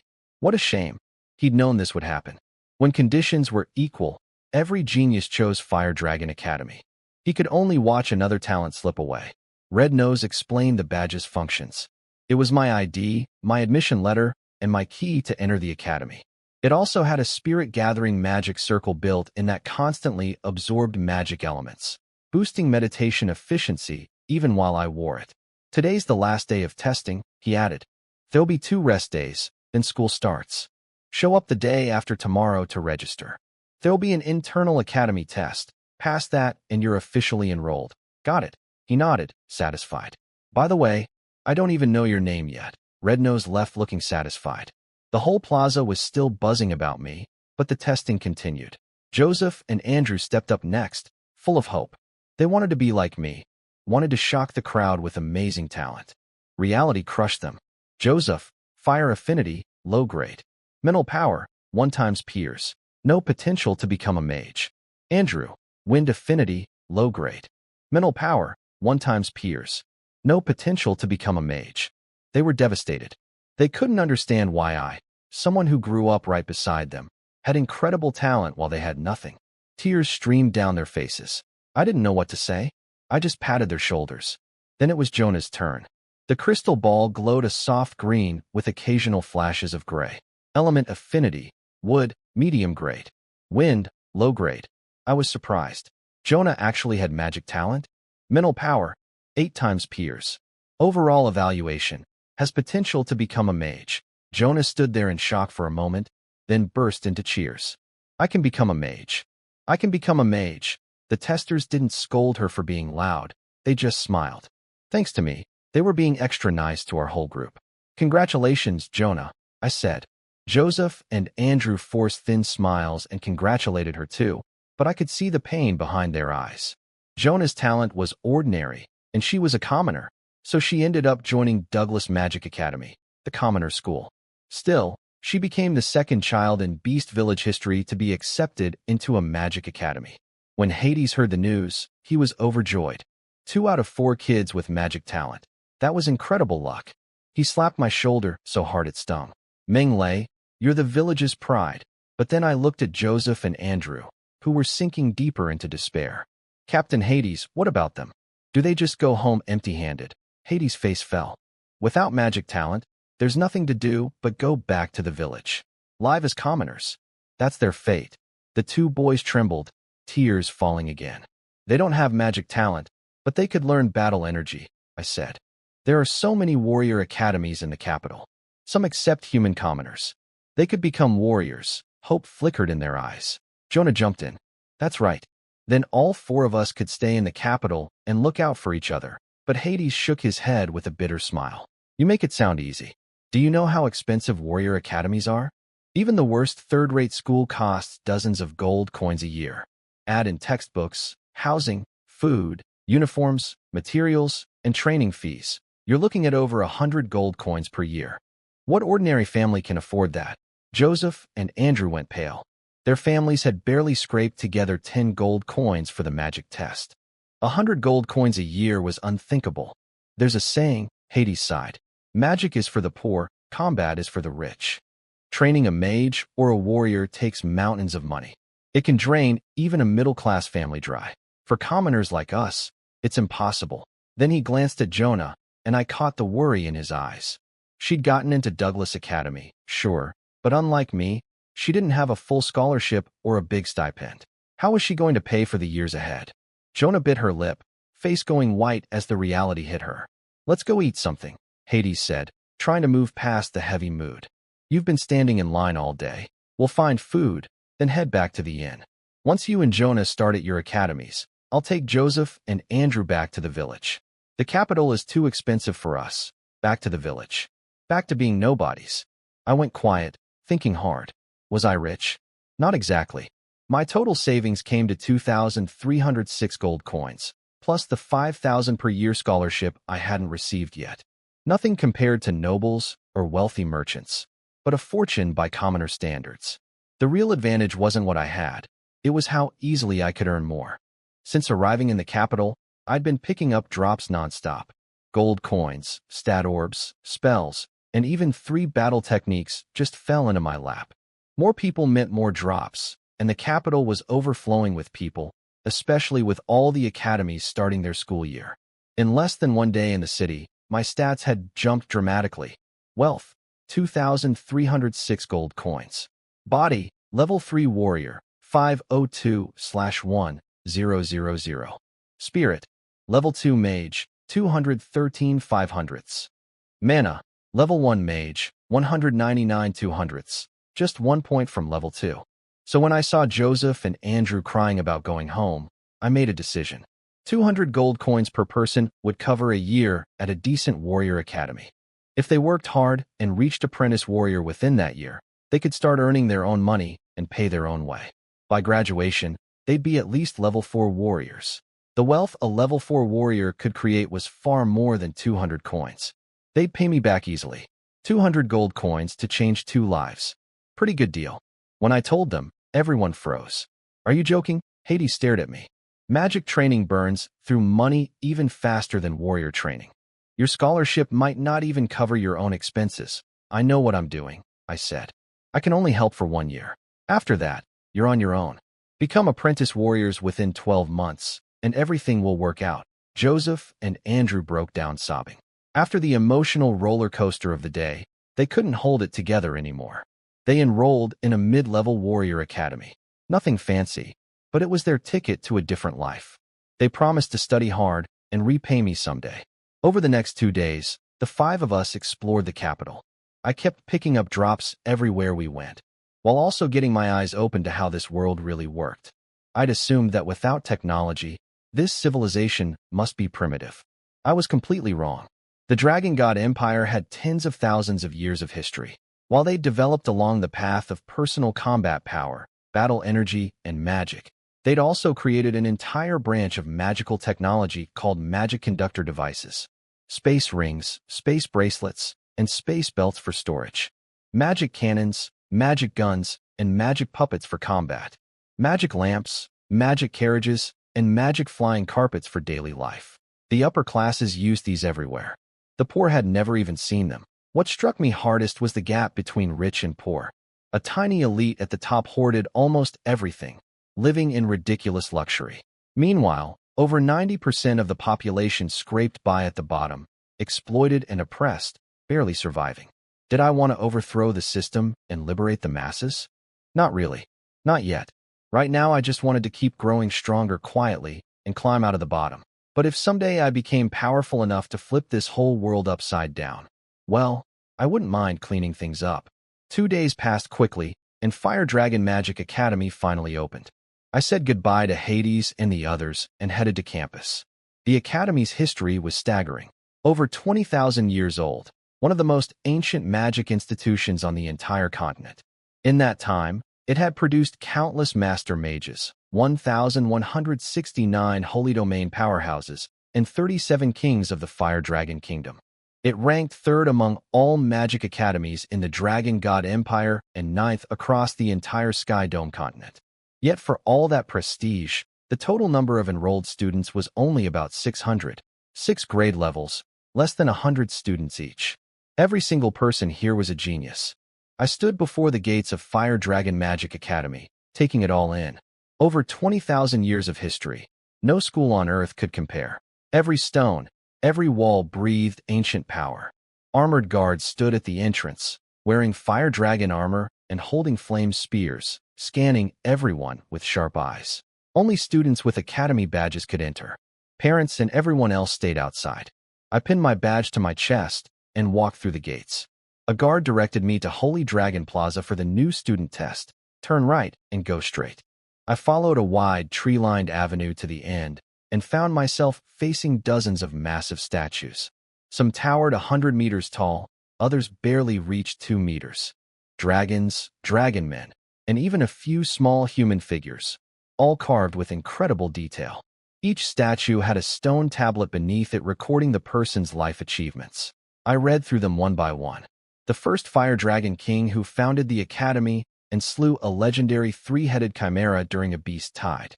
A dragon man who invented 189 new water and fire spells. Great generals who turned the tide of wars against the Titan Empire.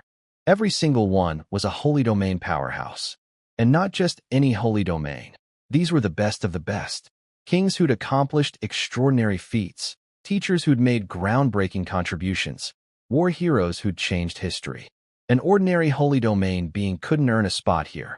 I stared up at them and wondered quietly, could I ever reach that level? The testing area wasn't crowded. With fewer than 100 new students per year, there was no need for the endless lines I'd endured at Dragon God Plaza. Hey buddy, you're a new student too? Someone slapped my back.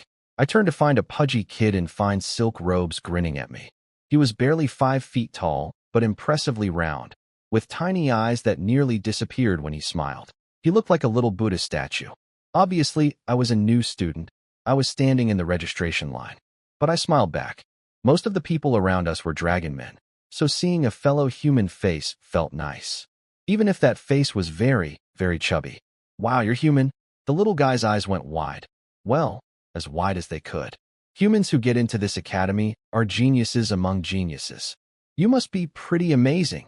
I'm okay, I guess, I said, scratching my head. Just okay. Before he could say more, a grating voice cut in from behind.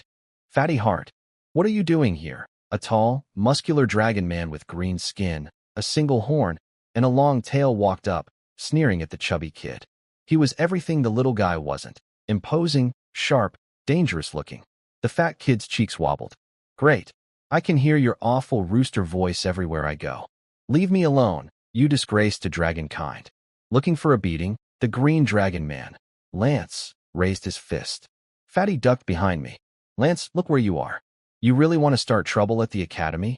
Lance froze, glanced around nervously, and lowered his fist. Fine. Wait until we're off campus. I'll knock your teeth out. Oh yeah? Hit me now if you dare, you trash. Fatty immediately got brave from behind my back. Lance snarled, then turned his mocking gaze on me. Figures. You're a disgrace. Hard. Hanging out with a human commoner. I feel sorry for Duke James having a worthless son like you. I frowned. Fatty's whole body was shaking with rage. Lance, he's my new friend. Don't you dare insult him, friend. Lance laughed coldly. Only a half-breed with human slave blood would call a lowly commoner a friend. Real dragon men don't associate with inferior species. Fatty was trembling now. Not with fear, but fury. I warned you, Lance. Don't insult my mother. Or else. Or else what? Or else this. That wasn't Fatty's voice. It was mine. My fist shot forward before Lance could blink. It connected squarely with his nose. I felt the cartilage crunch under my knuckles. The impact sent him flying backward, screaming. His nose caved in and blood spraying through the air. The whole plaza went dead quiet. Fatty Heart stared at Lance flying through the air, then stared at me, his tiny eyes round as marbles. Everyone else turned to look too. The teachers frowned. Who's fighting over there? You want to get expelled? A middle-aged teacher in a mage robe marched over, glaring. Lance spat blood from his mouth and screamed at me. You filthy lowborn. You sneak attacked me. I'll kill you. Green scales all over his body stood up on end. He was about to go berserk. Fatty grabbed my arm. This guy's body is already at level 3 warrior strength, even though he's basically a kid. We should run. I was surprised but not scared. A dragon man child with the body of a level 3 warrior. Their racial talent really was something else. Poor Hades had trained for over 20 years just to reach level 2. No wonder, he said, even the most down-on-their-luck dragon man had a better future than any human. Lance stomped the ground so hard it cracked, then launched himself at me like a blur. But the teacher got there first. He snarled in fury and waved his hand. Green wind currents appeared from nowhere and formed into 2 snake-like ropes that grabbed Lance's ankles mid-charge. Lance crashed face-first into the ground. Fatty nearly died laughing. Lance, look at you now. Lance got up. His thick dragon man skin hadn't taken any damage from the fall, and shouted at the teacher.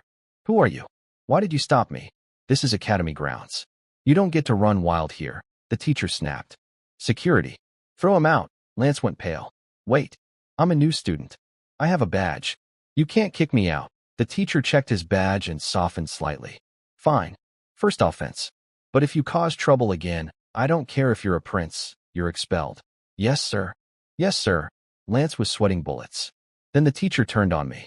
And you, don't you know the rules? Fighting between students means immediate expulsion. You just got here and you're already throwing punches? Do you want to get kicked out? No, sir, absolutely not. Then remember, this is your only warning. He stomped back to the testing area. It turned out I was next in line. Test him, the teacher ordered, still scowling at me. As the test began, Fatty came over to watch, extremely curious about me now. I'd sent Lance flying with 1 punch, which meant my body was incredibly strong for a human. He probably figured I was a warrior who somehow got into a magic academy. Lance was watching too, hoping my magic talent would turn out to be garbage. He was going to be disappointed. Element affinity, thunder. Supergrade, the testing teacher gasped. Supergrade, the middle-aged teacher and everyone else rushed over to stare at the blazing crystal ball. Are you serious? Fatty sucked in a breath. That's insane. The middle-aged teacher suddenly grabbed the enrollment list from the table. The very first line read, Meng Lei, age 15, Thunder Supergrade, mental power 100x peers, human, you're Meng Lei. He looked up at me in shock. I nodded. They tested my mental power next, 100 times my peers, same as before. The teacher let out a huge sigh of relief. Then his face changed as he realized what had almost happened. He'd nearly expelled his academy's top recruit on the first day.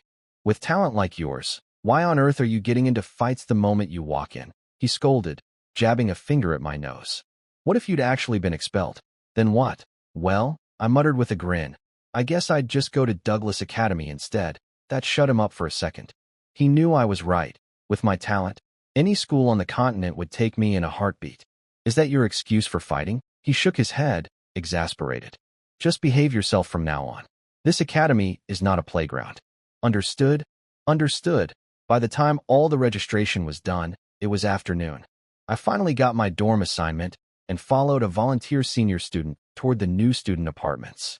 Fatty Heart stuck to me like glue the whole way, talking nonstop. So you're the famous human genius. I knew we were destined to be friends the moment I bumped into you. But seriously, how is your body so strong? Are you sure you're not part dragon man? I'm human, I said simply, keeping most of my attention on the academy scenery and, more importantly, the drops. This was a campus full of mages, and glowing orbs were everywhere. Just walking down one road, I picked up 7 or 8 mana orbs and 2 or 3 spell orbs. Not bad at all. Fatty sighed dramatically. I've got pure golden dragon blood in me, but my human bloodline suppresses it completely. I look 100% human and 100% fat. You think I want to be this round? I gain weight just drinking water. You're chubby, but your talent is amazing, the pretty senior said with a giggle. Triple affinity, water, earth, and thunder, all high grade. Mental power, 92 times your peers. There aren't many people in the whole academy stronger than you. She was right. According to the dean, out of 98 new students this year, only one person had higher mental power than Fatty. His talent was genuinely impressive. Which dorm are you in? He asked. For 30, his face crumbled. I'm in 431. Why aren't we roommates? I'm going to the office to demand a switch. The senior led me to the apartment complex. Nearly 300 two-story buildings spread across a beautiful landscaped area. Each one was a private unit for 2 students, with its own courtyard, garden, and flowers. They looked like luxury villas. "Wait until you see the inside," she said, eyeing my rough commoner clothes with an amused smile. "Just don't get too comfortable and forget to study." "It happens a lot." I rolled my eyes, but when I walked into apartment 430, I understood what she meant. Classical architecture, soft animal fur carpets, elegant hanging lamps, paintings on the walls, and gold-trimmed surfaces everywhere. This place was fancier than any hotel I'd ever seen back on Earth. No wonder so many talented commoners lost themselves after entering the academy. Going from poverty to this kind of luxury overnight, it would be easy to get lazy and waste your potential. Same thing happened with college students back on Earth. Top students in high school who turned into slackers the moment campus life got comfortable. Some things are universal. Footsteps came from upstairs. A small, unremarkable-looking dragon man teenager walked down. He had ordinary dragon horns, plain noble clothes, and the kind of face you'd forget 2 seconds after seeing it. "You're here," he said flatly, then went back to unpacking his things without another word. Fine. If he didn't want to talk, I wasn't going to chase him. I checked out the downstairs. The academy had prepared everything we needed. Toothbrush, towel, soap, slippers, all ready to go. "Which floor do you want?" I asked him. "Up or down?" He took the upstairs room. I took the downstairs one. After that, we spent the rest of the afternoon organizing our rooms in complete silence. Not exactly the warm roommate bonding experience, but I didn't mind the peace.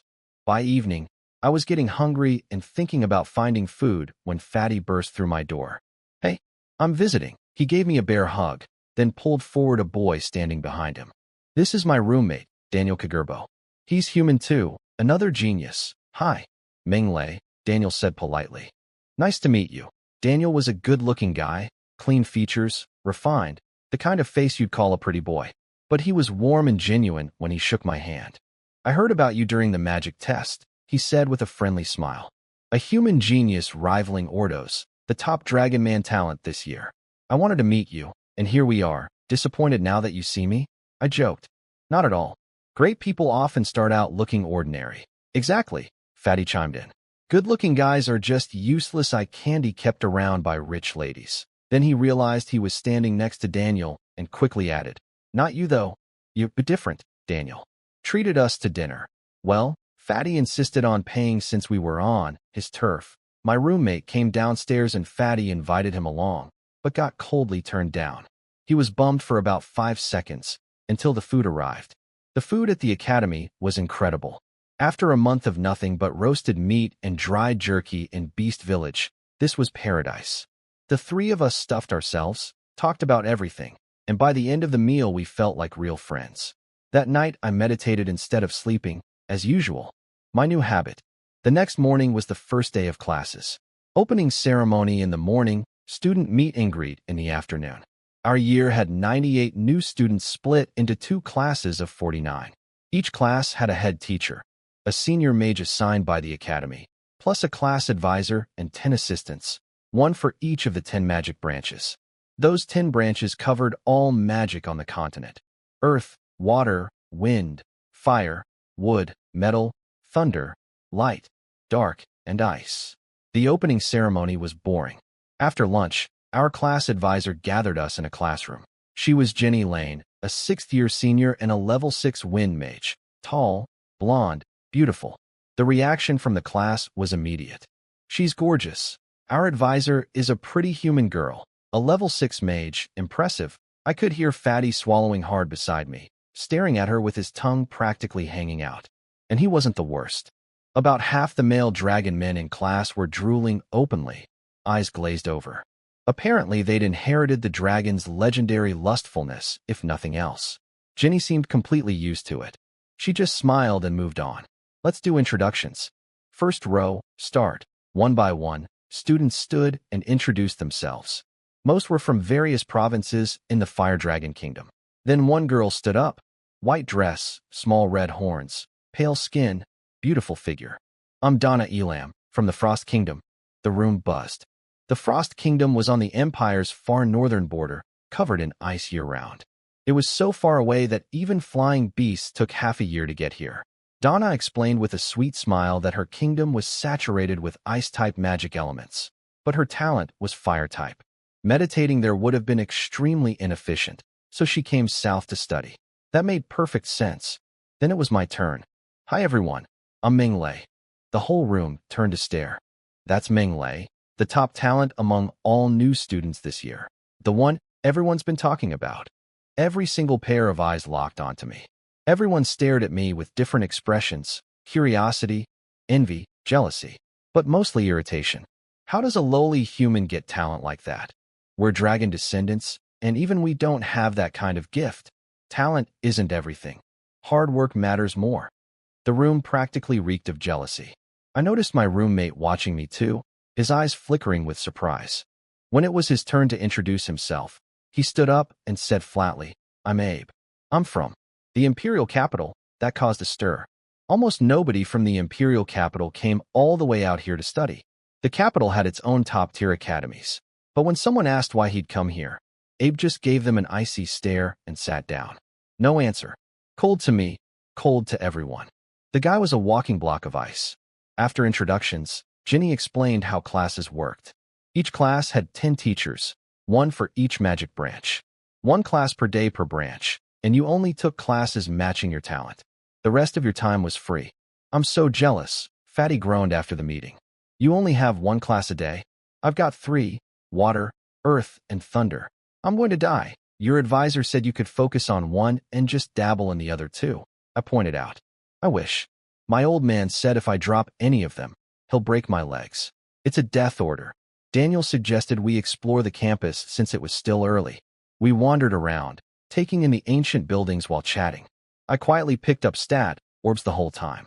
By the end of the afternoon, my spirit, mana, and spell collection had all grown nicely.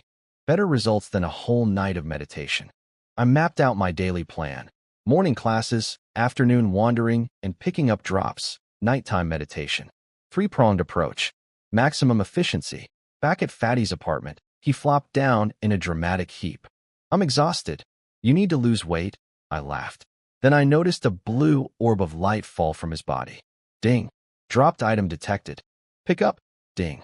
Fusion successful. Acquired. Earth magic talent. I froze. Earth magic talent. From Fatty. Only the second magic talent orb I'd ever found. And Fatty's earth affinity was high grade. Just one step below super grade. This was a rare treasure. More talents meant more options. Who would ever complain about having too many? Hey Fatty, you said you've got too many classes?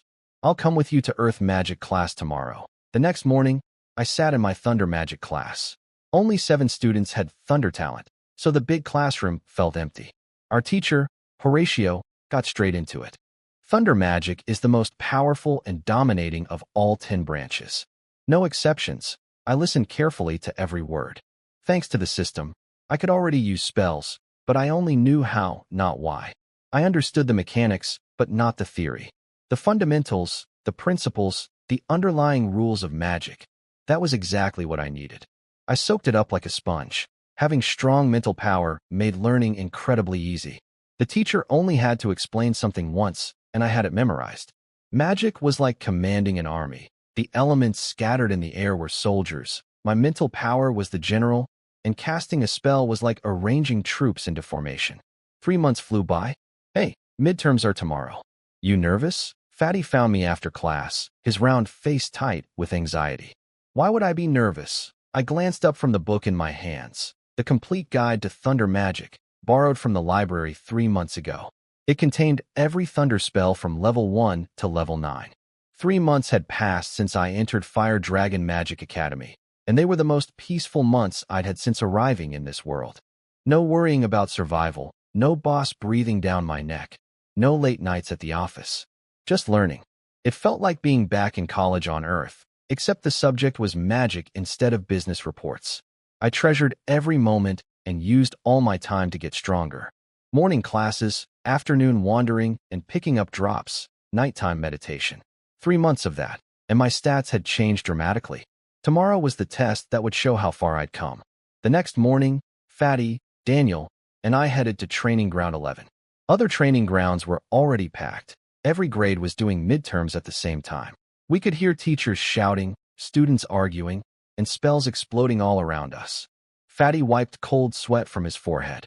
I heard that students who fail midterms get seriously punished. You've been working hard for 3 months, Daniel said. You'll be fine. It's not that simple. Fatty's face twisted with worry. This academy looks relaxed on the surface. They let us manage our own time and study however we want. But exams are brutal.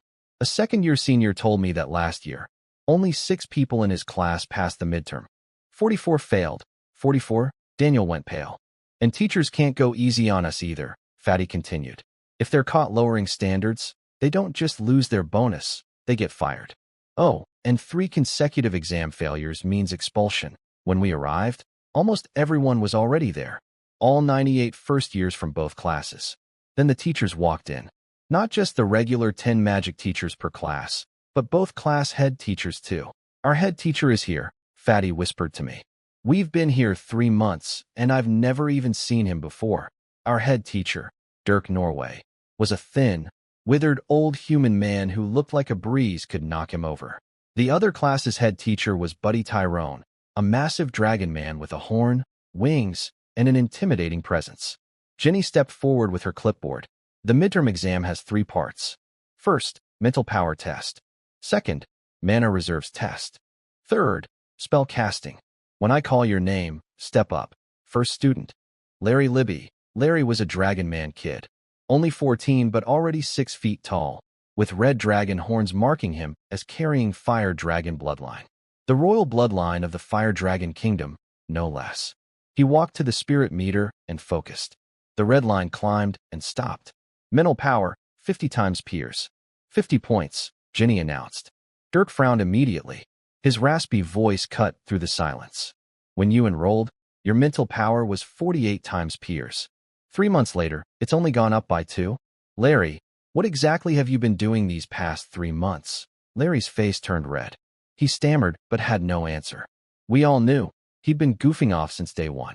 Mental power increases naturally with age, even without training, Dirk said coldly. 2 points in 3 months means you basically did nothing. You completely let yourself go. That attitude won't be tolerated. Teacher, you don't need to take the other 2 tests. You fail. Go back and start actually training. Next, the training ground went dead quiet after the first student failed. Then the second failed. Then the third, fourth, fifth, every single one. The exam didn't just test your current stats. It measured how much you'd improved in 3 months. Even if you were strong when you enrolled, if you hadn't grown enough, you failed. That changed everything. Fatty was ghost white. 17 people tested, all failed on mental power alone. What are we going to do? Daniel wasn't much better. One guy improved by 12 points and still failed.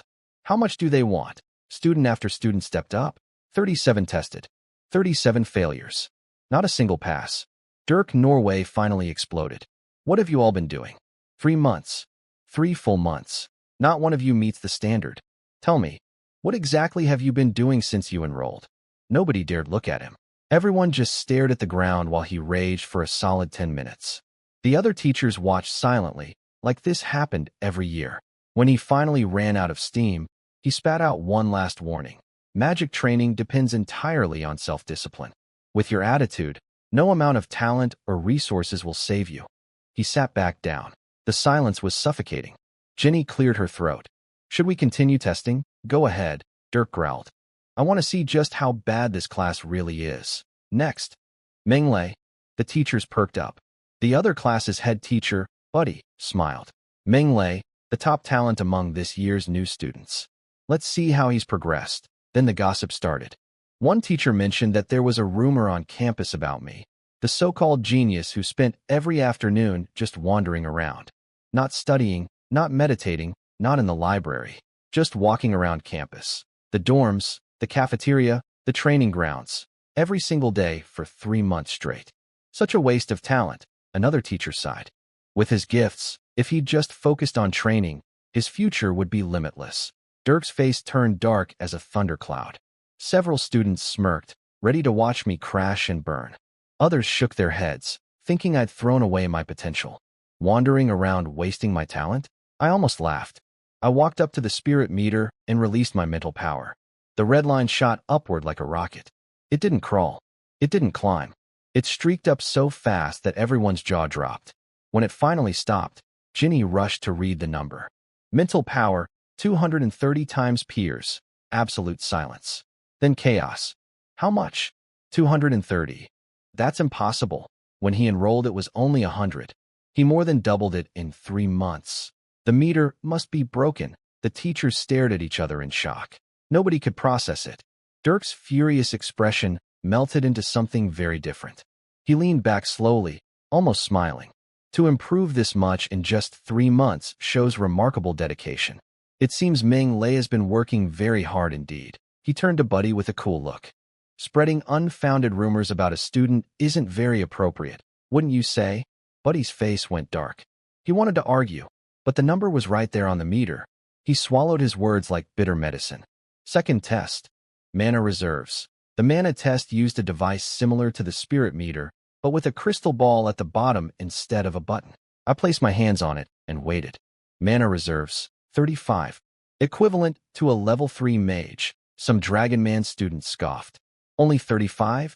Nothing special. They were born with naturally high mana reserves. Many of them had reached level 2 or level 3 equivalent before even enrolling, without any training at all.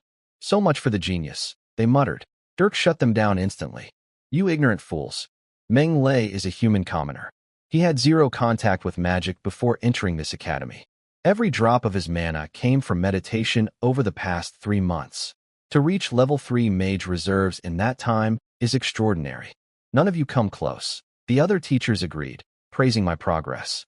The Dragon Man kids went red-faced but didn't dare talk back to a teacher. Instead, they quietly aimed their anger at me. Then came the third test, spellcasting. Dirk stepped forward personally, his expression warm now. Mental power and mana are just the foundation. Spellcasting is what truly shows a mage's real level. Meng Lei, please cast any 3 spells. I walked to the center of the training ground and began chanting. Thunder elements gathered around me in seconds. Crackling sounds filled the air as a ball of lightning formed in my palm. Perfectly round, spinning like a basketball, blazing with silver light. Thunderball, my thunder teacher Horatio called out, eyes bright. Excellent. Cast time under 3 seconds. 0 mana leakage. The thunder elements are completely contained within the sphere. Outstanding control. Full marks. The other thunder teacher agreed. He used the absolute minimum amount of mana to create that ball. His mana control is superb. Dirk was beaming. Magic is an art. A great mage is like a master artist. It's the precision of technique that reveals the beauty. Meng Lei's casting was smooth and fluid, with a touch of artistry. The Dragon Man students sneered among themselves. It's just a level 1 spell. I could cast that when I was 7. I dismissed the Thunderball and started my second chant. A few seconds later, a spear made of pure lightning appeared in my hand, silver and blinding, crackling with devastating energy. Thunder Spear, level 2 magic, fast casting, no mana leakage, minimal mana consumption, another perfect execution. Full marks. I let the spear dissolve and began my third chant. This time, my mental power surged outward like a tide.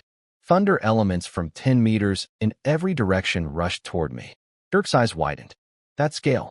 Is he casting a level 3 spell? It's Thunder Barrier, Horatio said slowly, looking stunned.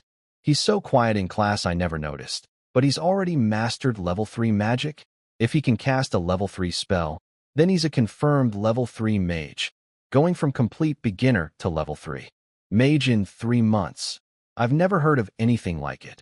Genius. Becoming a level 3 mage required 3 things: level 3 mental power, level 3 mana reserves, and the ability to cast level 3 spells. All 3, no exceptions. Many people never reached this level in their entire lives. Silver light spread from my body and formed a shimmering dome around me, 3 meters wide. It started translucent, then solidified, locking into place perfectly. The whole process was smooth and unbroken. 19 seconds. Extremely fast for a level 3 spell. No wasted mana. Minimal consumption. That Thunder Barrier was flawless. Absolutely perfect. Dirk gave me full marks and patted my shoulder. Keep it up. I'm looking forward to your future. Then he turned to the rest of the class, his face hardening. Now you see the gap. Still think you have room to be lazy? The human students hung their heads in shame. The Dragon Man students stiffened their necks, refusing to accept it. Not convinced, Dirk said coldly. Talent matters at first, but your achievements depend on effort. He has better talent than you and works harder. He became a level 3 mage in 3 months. What right do you have to be proud? A dragon man named Adelman stepped forward. Teacher, I disagree. Casting pretty spells doesn't mean much. What matters is real combat. His magic looked nice, but can he actually fight? He turned to me. Menglei, I challenge you. Right here, in front of all the teachers. Do you dare? Dirk slammed his hand on the table. The Academy forbids private duels. It's not private if teachers are watching, Adelman shot back. The rules allow supervised public matches. Before Dirk could respond, the other class's head teacher buddy cut in with a smile. He has a point. A mage's worth is ultimately measured in combat. I'm sure the students won't accept Meng Lei's ranking unless he proves himself in a real fight. We won't accept it, the dragon men shouted together. Let's see what he's really made of. Dirk's face was dark, but Buddy kept pushing. Meng Lei, would you like to show us your combat ability? Adelman grinned at me. Don't worry, I'll only use magic, no physical attacks. I won't have people saying I bullied you. So, do you dare? Why not? I said calmly. But if we're fighting, let's make it interesting. How about a wager? Adelman loved that. He pulled out a purple crystal card. 10,000 gold coins right here. That's my stake. Too rich for me. I've only got my 5,000 coin scholarship. Good enough. He didn't care about the money. He wanted to humiliate me. Then let's go. Everyone backed away to clear the training ground. Dirk sighed. He liked me, but didn't think I could win. Adelman had the body of a level 4 warrior, massive mana reserves, and was a level 3 mage himself. Add in the natural combat instincts that all dragon men were born with, and the odds looked terrible for me. Fatty and Daniel were sweating bullets on the sideline. They didn't think I could win either. Adelman had pure black dragon bloodline, one of the top new students this year in both physical strength and magic talent. We stood in the center of the field. He was tall, muscular, and imposing. I was short, thin, and looked like I'd snap in a strong wind. Side by side, we weren't even in the same league, at least visually. You're human, so I'll let you go first, Adelman said, arms crossed, chin lifted, smirking like the outcome was already decided. I smiled and snapped my fingers. A basketball-sized thunderball appeared in front of me. Another snap. A second one materialized. Then a third. A fourth. A fifth. In the blink of an eye, 9 thunderballs floated before me, crackling with electricity, blazing with silver light, so bright it hurt to look at. 9 thunderballs floated around me, bathing everything in silver light. I looked like a thunder god descended from heaven. The teachers all jumped to their feet. Instant casting. He cast a level 1 spell with no chant. He's only a level 3 mage. How is that possible? Normally, only level 5 mages and above could instant cast level 1 spells. The rule was that you could skip the chant for spells for levels below your own. I'd broken that rule completely, but the teachers didn't know my real plan yet.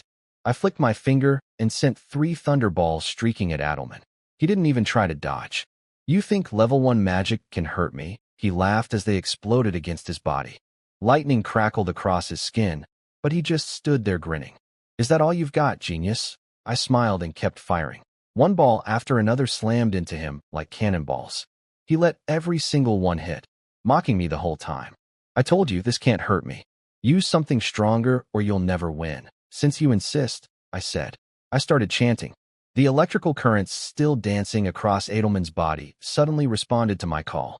They pulled together, twisted, combined, and transformed into chains of lightning that wrapped around his arms, legs, and torso, locking him completely in place. His smirk vanished. He roared and tried to break free, but every struggle sent more paralyzing shocks through his muscles, making him weaker instead of stronger. Level 3 magic, thunder chains. Horatio slammed the table and stood up. Using thunder chains like this? Genius. Dirk sucked in a breath. He bombarded Adelman with thunderballs first, not to hurt him, but to seed his body with thunder elements. Then he used those elements to form a higher-level spell directly on his opponent.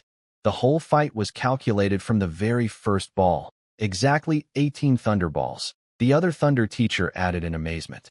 That's precisely the amount of thunder element needed for one thunder chain spell.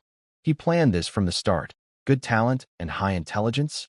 How is anyone supposed to compete with that? While Adelman struggled uselessly, I had plenty of time to chant my next spell.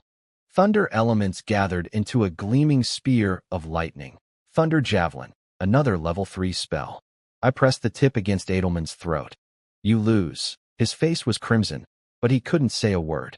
His body was tough, level 4 warrior tough, but a thunder javelin through the neck would kill even him. I dismissed the spear and the chains, then held out my hand, palm up. He knew what I meant. A bet is a bet, he growled, and threw his crystal card at me. But don't get cocky. I underestimated you. Next time I'll crush you. As long as you bring money, I'm always available, I said, and walked back to my spot. Fatty and Daniel were staring at me like I was a superhero. That was insane. You're a monster, they whispered. It's nothing, I said. And honestly, from my perspective, it wasn't. I had the mind of a 30-something adult from Earth. Outsmarting a teenager in a fight wasn't exactly an achievement worth celebrating. How are you so calm about this? They asked, baffled. Fine, I'll be honest, I'm not calm. I actually want to laugh, but not because I looked cool, because I just won 10,000 gold coins, and I knew exactly what to do with them. After 3 months of steady grinding, my stats were sitting right at the edge of a breakthrough. Wealth, 25,187 gold coins. Body, level 3 warrior, 619/1000. Spirit, level 3 mage, 966/1000. Mana, level 3 mage, 927/1000. Spirit needed just 35 more points. Mana needed 74. That was 109 points total, costing only 1,090 gold coins. System, convert 35 points into spirit and 74 into mana. Just like that, I became a level 4 mage. Ding. Conversion complete. Congratulations, host has become a level 4 mage. Mana flooded through my body. My mind became sharper and clearer than ever before. Hey, why did your face suddenly get so rosy? Fatty noticed the change immediately. Just thought of something happy, I grinned. Wealth, 24,097 gold coins. Body, level 3 warrior, 619/1000.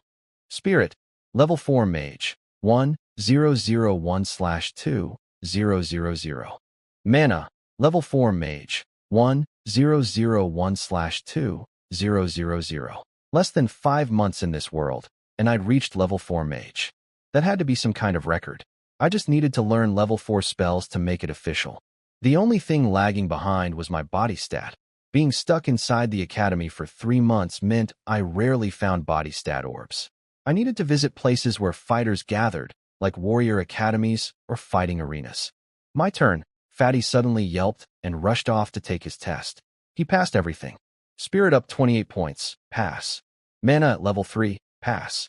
He cast 3 spells from 3 different branches, water, wind, and earth, all at level 3. Pass, pass, pass. I made it. He bounced over to me, practically vibrating with joy, including me. Only 2 people from our class had passed so far. You sneaky little. You've been hiding your strength, I said. 3 branches all at level 3. He was stronger than he let on. I started magic training at age 5, he admitted sheepishly. Been studying for almost 2 years before the academy. Can't really compare to you. That stung a little. Kids in Beast Village scraped together their life savings just for a magic test.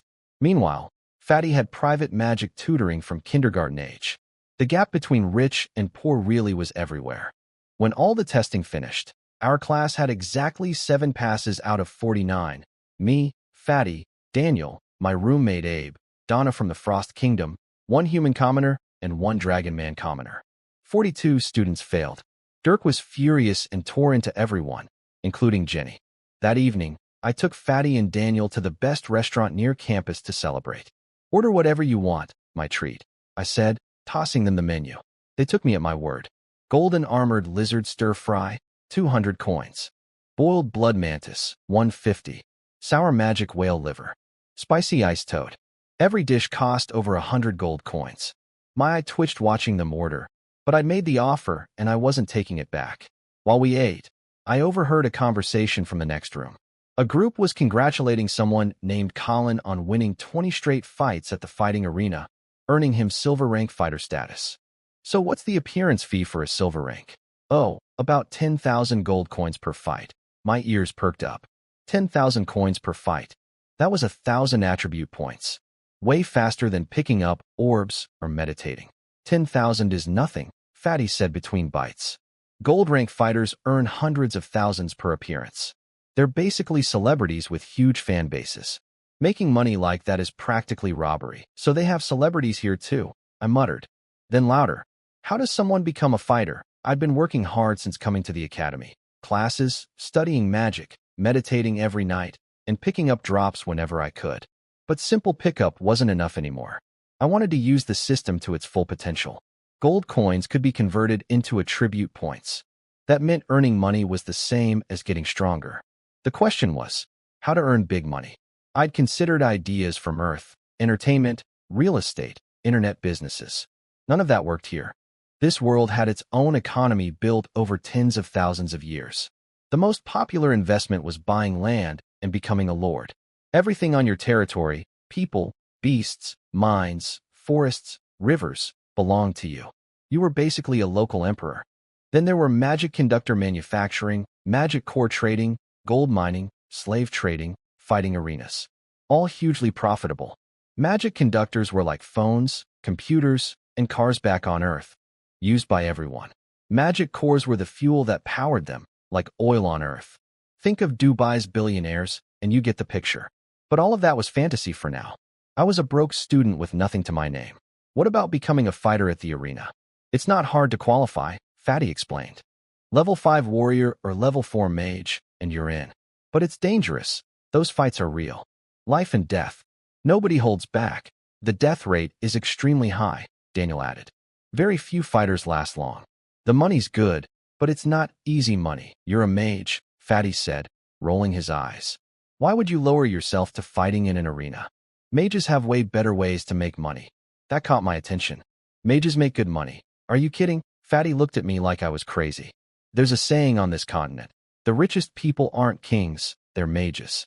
Magic conductor crafting, magic circle engraving, magic core harvesting, spell scroll creation. All of it needs mages, and all of it pays insanely well. He started telling me about magic core prices. Low-level cores were worth dozens to hundreds of gold coins. Mid-level ones went for thousands to tens of thousands. But high-level cores? A level 7 core started at 100,000 gold coins. Level 8 was 10 times that, $1 million minimum. And level 9? Half a year ago, a single level 9 core from a great earth bear sold at auction for 37,800,000 gold coins. A level 9 mage bought it without blinking. My jaw dropped. 37 million. If I had that kind of money, I could convert it into enough attribute points to become godlike overnight. At the annual Magic Exchange Fair, Fatty continued, mages trade with each other. Deals worth millions are routine.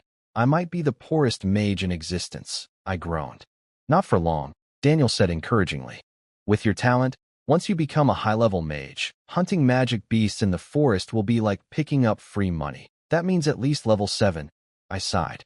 At your speed? A few years, tops. You went from 0 to level 3 in 3 months. The food arrived, and we dug in, but my mind was elsewhere. I was still a student. I couldn't leave campus to hunt in the beast forest. But becoming a fighter at the arena? That was something I could do right now. The arena was packed with people and constant battles, which meant plenty of drops to pick up. Plus, the appearance fees could be converted straight into attribute points. 2 benefits in one. Yes, it was dangerous. But compared to the rewards, the risk was worth taking. The midterm exam changed everything at the academy. The lazy noble kids who used to goof around all day vanished overnight. Classrooms were full, training grounds were packed, and couples who used to sneak off to dark corners were nowhere to be seen. One exam had completely flipped the school's atmosphere. After morning classes, I left campus and headed for the biggest fighting arena in the capital, the Flame Fighting Arena, located in the wealthy east side of the city. I hired a magic-powered car to get there. Sir, are you going to watch tonight's King of Fighters match? The driver asked carefully, noticing my mage robes. King of Fighters? Turns out it was a massive annual event. the current champion defending his title against this year's top challenger. It was like the Super Bowl or World Cup finals of this world.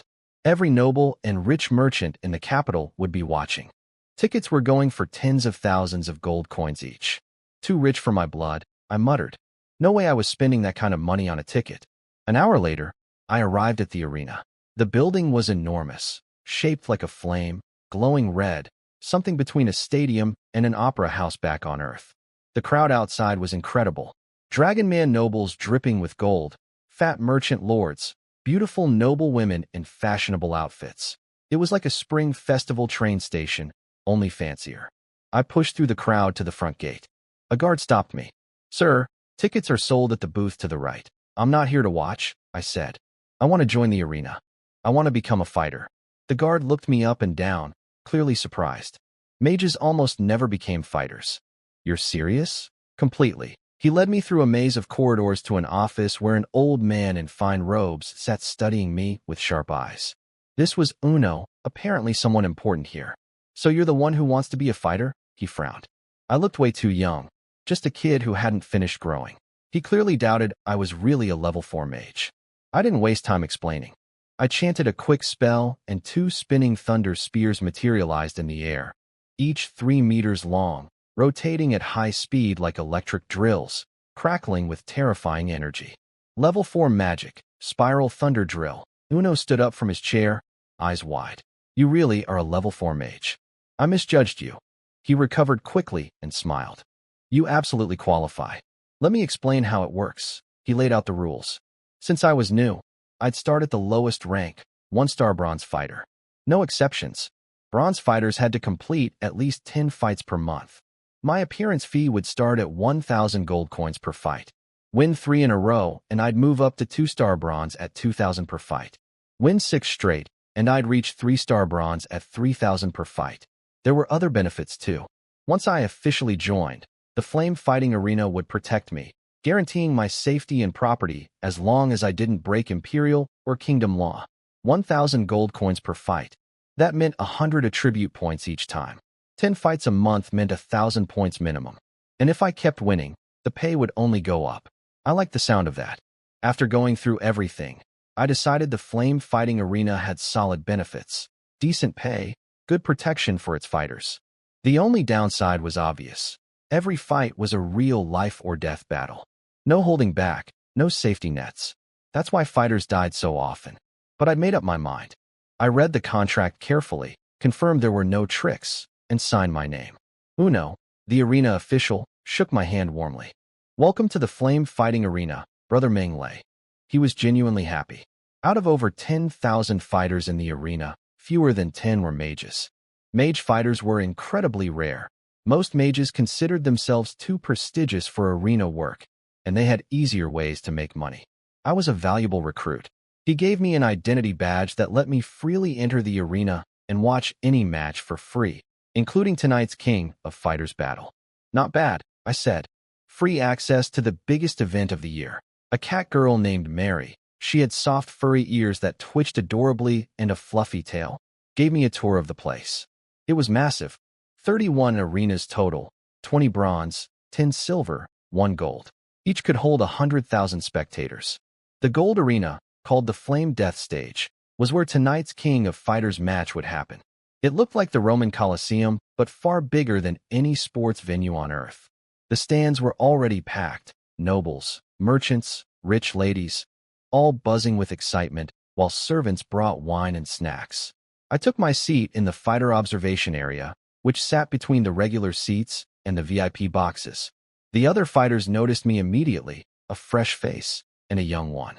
Some nodded, but nobody tried to make friends. I understood why. Any of these people could be my opponent tomorrow. Studying each other was smart. Befriending each other was pointless. I could see several bronze-level fighters watching me carefully, trying to read my abilities. I was new meat, and they wanted to know what they'd be dealing with. I let them stare. My mind was on something else entirely, my haul for the day. From the moment I'd left the academy, the system hadn't stopped chiming. The streets, the magic car ride, and especially the arena itself, drops were everywhere. Body stat orbs were the most common, followed by gold coins. Mana and spell orbs were rarer. But what surprised me was the flood of spirit orbs and battle technique orbs.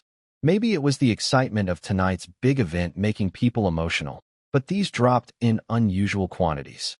In just one afternoon, my spirit had jumped by over 100 points. I'd also picked up 6 battle techniques and, to my shock, an actual battle energy cultivation method. A cultivation method? That's incredibly rare. I checked it immediately. It was called the Fire Dragon Scripture. My jaw dropped. This was the exclusive royal cultivation method of the Fire Dragon Kingdom's ruling family. Only those with pure Fire Dragon bloodline had the right to practice it. Over tens of thousands of years, the royal family had grown huge, mostly mixed blood dragon men with thin Fire Dragon ancestry, but they still counted as royalty and could use this technique. Everyone else, no matter how rich, powerful, or noble, was forbidden from learning it. Well, there's one small problem, I muttered to myself. I don't have Fire Dragon blood. The Fire Dragon Scripture was an incredible cultivation method. Practice it to mastery, and you could reach level 9 peak, even transform into a Fire Dragon. It was priceless, the kind of thing money couldn't buy. But I couldn't use it. No Fire Dragon blood in my veins. Not a single drop. I'll figure something out later, I muttered. Worst case, I sell it for gold coins. Despite that frustration, the afternoon's haul was amazing.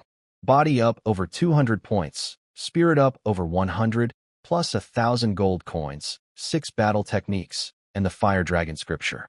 Coming to the arena was the smartest decision I'd made in weeks. Then 3 thundering drum beats shook the stadium. Spotlights blazed down from the ceiling onto a massive stage below, a fighting platform made entirely of solid gold. 20 meters wide, 3 or 4 meters tall, gleaming like a small sun. I stared at that golden platform and my first thought was, how many attribute points would that thing be worth if I melted it down into coins? Ladies and gentlemen, welcome. A beautiful figure floated down from the ceiling on white wings, a swan woman, one of the Beastman races. She had an incredible figure and a face so stunning it almost hurt to look at. Swan people really did deserve their reputation as one of the most beautiful races on the continent. Tonight's King of Fighters battle will now begin. Let me introduce our contestants. First, this year's reigning King of Fighters. Auden Philite, a golden spotlight hit one corner of the arena. Standing on a raised platform was a massive dragon man, nearly 2.5 meters tall, rippling with muscle. Red horn, red wings, red scales, red tail. He looked like a giant made of fire. The crowd went absolutely insane. Auden, Auden, Auden. The noise was deafening. Nobles waved their arms and screamed. Noble women turned red-faced with excitement. The cheering nearly tore the roof off. I rubbed my ringing ears. These weren't teenage fans chasing pop stars. These were powerful politicians, high nobles, and wealthy merchants, and they were going just as crazy. Celebrity culture existed even here. Then I noticed his surname. Philite, that was the royal family's name. A king of fighters who was also royalty? Being a fighter was considered beneath most nobles, let alone someone with royal blood. But Auden had done it anyway, and after becoming king of fighters, the same people who once mocked him now worshipped him. That was this world in a nutshell. Strength changed everything. The host continued, and his opponent, a man who needs no introduction, 3-time consecutive King of Fighters champion, a warrior who achieved glory at this year's Imperial Emperor of Fighters tournament. The giant spirit god, Nicholas Austin, the giant spirit god, stepped onto the stage. Over 4 meters tall, bronze-skinned, muscles like boulders, carrying a spiked mace, wearing golden armor and a horned helmet. He had ancient giant blood running through him. 3-time King of Fighters champion, and he'd placed 3rd at this year's Imperial Emperor of Fighters tournament. His fans went even crazier than Auden's. The noise was physically painful, but I wasn't just watching the show. I noticed something incredible. Glowing orbs were dropping from the excited spectators everywhere. Most of them were spirit orbs. Apparently, when people got really emotional, they dropped more spirit-type orbs. I slipped out of the fighter observation area and walked through the regular stands, picking up everything I could. Ding. Spirit 5. Ding. Spirit 7. This arena was a gold mine. Then the crowd suddenly went silent. I looked up. The fight had started. A magic barrier rose around the golden stage. The 2 kings faced each other. I'll end your legacy tonight. Auden said coldly, hovering in the air on his red wings. Big talk from a little boy. Let's see if your fists are half as tough as your mouth, Nicholas sneered. Auden roared and dove down, throwing a devastating punch. Nicholas met it head-on. The collision sounded like a comet hitting the earth. They clashed again and again, blindingly fast exchanges that shook the entire arena. The fight quickly revealed their strengths. Auden was faster, striking with incredible speed. Nicholas was stronger and tougher, standing like an immovable mountain. One could land hits, but couldn't deliver a finishing blow. The other had the power to end it, but couldn't catch his opponent. Stop running around like a mouse, Nicholas taunted, his mace smashing empty air over and over. Fight me head-on. Auden was frustrated. He was still young. He hadn't fully developed his body's potential. In raw power, he was outmatched. He thought bitterly about the fire dragon scripture. If only he'd mastered it completely, he could crush Nicholas with one hand. That moment of distraction cost him everything. Nicholas, with decades of combat experience, saw the opening instantly. His mace swung first as a feint, forcing Auden to dodge. Then his fist came crashing down. This time, Auden wasn't fast enough. The punch connected solidly. Auden screamed, blood erupting from his mouth as he flew backward. Nicholas pressed his advantage. A storm of blows rained down, each one thundering through the arena. Auden tumbled through the air like a leaf in a hurricane. The whole stadium went silent, then erupted. Nicholas's fans roared in triumph. Auden's supporters cursed and raged. The fire dragon lost, I muttered, shaking my head. After taking that many hits, Auden was done. But I was already moving toward the stage. Because the moment Auden took that first devastating punch, I saw it. A blood-red orb of light falling from his body. Auden was a level 9 warrior. Whatever dropped from him had to be extraordinary. I grabbed it immediately. Ding. Fusion successful. Congratulations, host has acquired Fire Dragon Bloodline. I stopped dead in my tracks. Fire Dragon Bloodline. The exact thing I needed to practice the Fire Dragon scripture. The thing I'd been told I could never have because I was human. I just picked it up. From the king of fighters himself. Fire Dragon Bloodline. I'd just been moping about the Fire Dragon scripture being useless to me, and now this? I was about to tell the system not to fuse it, but it was already too late. A red flame appeared inside my body, split into thousands of tiny fire dragons, and shot through every inch of me. Then came the pain. It felt like someone had poured gasoline into my veins and lit a match. Every nerve screamed. Every cell burned. I bit down so hard I nearly cracked my teeth, barely holding back a scream. I stumbled toward the nearest bathroom. The moment I got inside, red flames erupted from my body. My clothes burned to ash in seconds. I stood there naked, veins bulging, muscles twitching, bones rattling, black smoke seeping from my skin. I'd never imagined pain could reach this level. I couldn't live, couldn't die, just suffered in pure agony while my body tore itself apart and rebuilt from the inside out. Every cell, every bone, every drop of blood was being reforged in fire. Then I heard a thundering roar behind me. A ghostly image of a fire dragon appeared at my back, covered in blazing red scales, wings spread wide, howling at the heavens. One by one, sharp red scales pushed through my skin with wet, tearing sounds. Arms, legs, chest, back, they spread everywhere until my entire body was covered. Then a thick dragon tail burst from my lower back, dripping blood. Two pointed red horns grew from my forehead. I looked like a monster. Finally, the flames died down and the pain faded like a retreating tide. I collapsed on the floor in a pool of my own blood and sweat, gasping for air. I never wanted to feel that again. Ever. The bathroom door opened. A thin figure walked in, saw me, and screamed. I moved faster than I ever had before, a blur, and clamped my hand over his mouth. Don't scream. He nodded quickly and calmed down surprisingly fast. He looked me up and down. Are you awakening a bloodline? That's when I finally looked at myself. Red scales everywhere. A tail. Horns. I'd turned into a dragon man. What the? I'm a dragon man now. I wanted to scream at the system. Who told you to fuse that? Did I give permission? But then I noticed how my body felt. I clenched my fist. Explosive power, like I could punch through a mountain. I jumped lightly and floated, barely touching the ground, as if gravity had been cut in half. I checked my stats and my jaw dropped. Race, human, Contains Fire Dragon Bloodline. Body, Level 5 Warrior, 2, for 80/5000. Tripled from 800. Spirit, Level 4 Mage, 1, 197 halves, 000. Mana, Level 5 Mage, 2, 023/5000. Doubled from 1000. The Fire Dragon Bloodline was insane. My body and mana had skyrocketed.